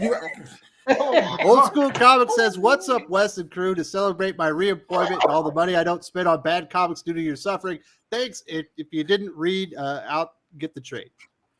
All right. Well, thank you for the recommendation. Really appreciate that. I'm glad that sounds like you got a good job back. And hey, if I'm here, if I can save you $5 from buying a bad comic book, then I feel like I've done my job. Yeah. And if I can get you buying a good comic book for another $5, I feel like I did my job even better. So Absolutely. that's what we're all about here. Thank you so much for supporting the channel, and I really appreciate that. All right, Jerome, what do you recommend this week? You reading any good comics? I'm going with like what me and Drew was talking about earlier, which is the DC and the vampires, the Task Force Z. I do wander in that, and Dark Ages. I like that. I like how that's maturing as well. So that's pretty much it, I think, right about now. You know, I'm not really into too much. I try to do a lot of the old stuff, like I was just saying earlier, coming in agreement with Jay. I've been trying to read the whole entire run of Savage Dragon, trying to finish that off. Then the next thing I'm gonna probably do is Marvel 2-in-1. I've been promising myself for like months to do it. So, you know, I want to finish that off, but pretty much top of the list, DC versus vampires. That's a pretty good book. It's a pretty good book. It's a great jumping on point, and it's a nice ride. It's something, you know, different from the modern type of stuff that we're reading right now. Oh, I read the Hulk stuff, the Hulk's latest stuff. Not bad. It's fun. Yeah, it's fun. That's it. It's a great ride. I like that. But that's it so far. Kenneth Dowling says his favorite and best MCU film and Marvel film That's is the most Captain dominant America: one. Civil War, and then Blade Blade is the second. second. Most people. Some good choices. Mhm. Although I still maintain Blade 2 is better than Blade, but they're both really, really fantastic. Yep. Can't really go wrong with either one of those. Thank you so much for supporting the channel. And Civil War, one of the few movies that's maybe better than the comic book. Got a good chance there. Mhm. All right, Skip. You recommending any indie comics? Or you going big too? You going chalk? Wait, am I going what? Chalk? What's that? Chalk. That's sports talk. When you're making your predictions and you only go with the favorites, going chalk. Oh, I got you. Yeah, I'm a Kings fan. What do I know about? You don't know nothing about what favorites. do I know? Yeah, exactly. I'm always at the bottom. I'm gonna go with safe bets. Ron V and his current Vault comic, Radio Apocalypse issue number 2. I'm going with that. I'm going with Department of Truth issue 16. And Ice Cream Man Volume 7 came out. So if y'all don't get the floppies of that, you want to read the most creative and well-crafted comic book there is out there, do yourself a favor, grab Ice Cream Man Volume 7. Just came out this week, and enjoy all of the wonderful flavors. All right, Gotta Drew, see you that. recommend anything? Obviously, we got the video coming up tomorrow where we're going to be Yeah. giving all our recommendations. We're going to have about 8 of them to recommend. What are you hitting up this week? I'm going to recommend to people. So the second print of Timeless came out this week. The 1 in 25 had the Miracle Man logo on the cover. So I'm recommending everyone go get those hardcovers. So that Miracle Man, Book 1, A Dream of Flying, Red King Syndrome, Olympus. Check those out. You're going to want to read up on Miracle Man before he comes back to the Marvel Universe. And check out Born of Blood. The digital downloads went out this whole past week. People are reading it, reviewing it, liking it. Some call me a hack. Just give it a read. Let me know what you think. Gotcha. Listen, do not let Jimmy from Comic Quirks read that comic book. He's going to give you some negative feedback. You heard what he did to Fatal J, right? Yeah. Shattered it. He went after you. I mean, didn't have no shame. Just said it's a bad comic, and I'm going to do a review about it. I was like, man, you're going to give me a heart attack. What are you talking about? Congratulations on Born of Blood getting the digitals out. I know the physical comics will going out pretty soon, and obviously you're going to have some more projects with Merc Magazine in the near future. So love to see the success from Drew and the guys over at Merc Magazine. I'm going to recommend Robin number, is it 12? Think 11 so. or 12. It's whatever. Yeah. Somewhere around there. We're heading into Shadow War. Fantastic comic book. And we've got some other DC stuff to recommend tomorrow, so I'll throw this one in here. If you're looking for that review, we did it with the Batman reviews this week. Don't read Shadows of the Bat. Read Rob. It's a much better comic book. I want to say thank you very much to everyone for supporting the channel, for being here. If you gave us a like, I really appreciate that. Thanks for Fatal J for being the world's greatest Lord of the Rings correspondent, coming in here, setting everybody straight. And we will see you next week. And once again, also thanks for all the birthday wishes. I definitely got a lot. I felt the love this week. Thanks, y'all.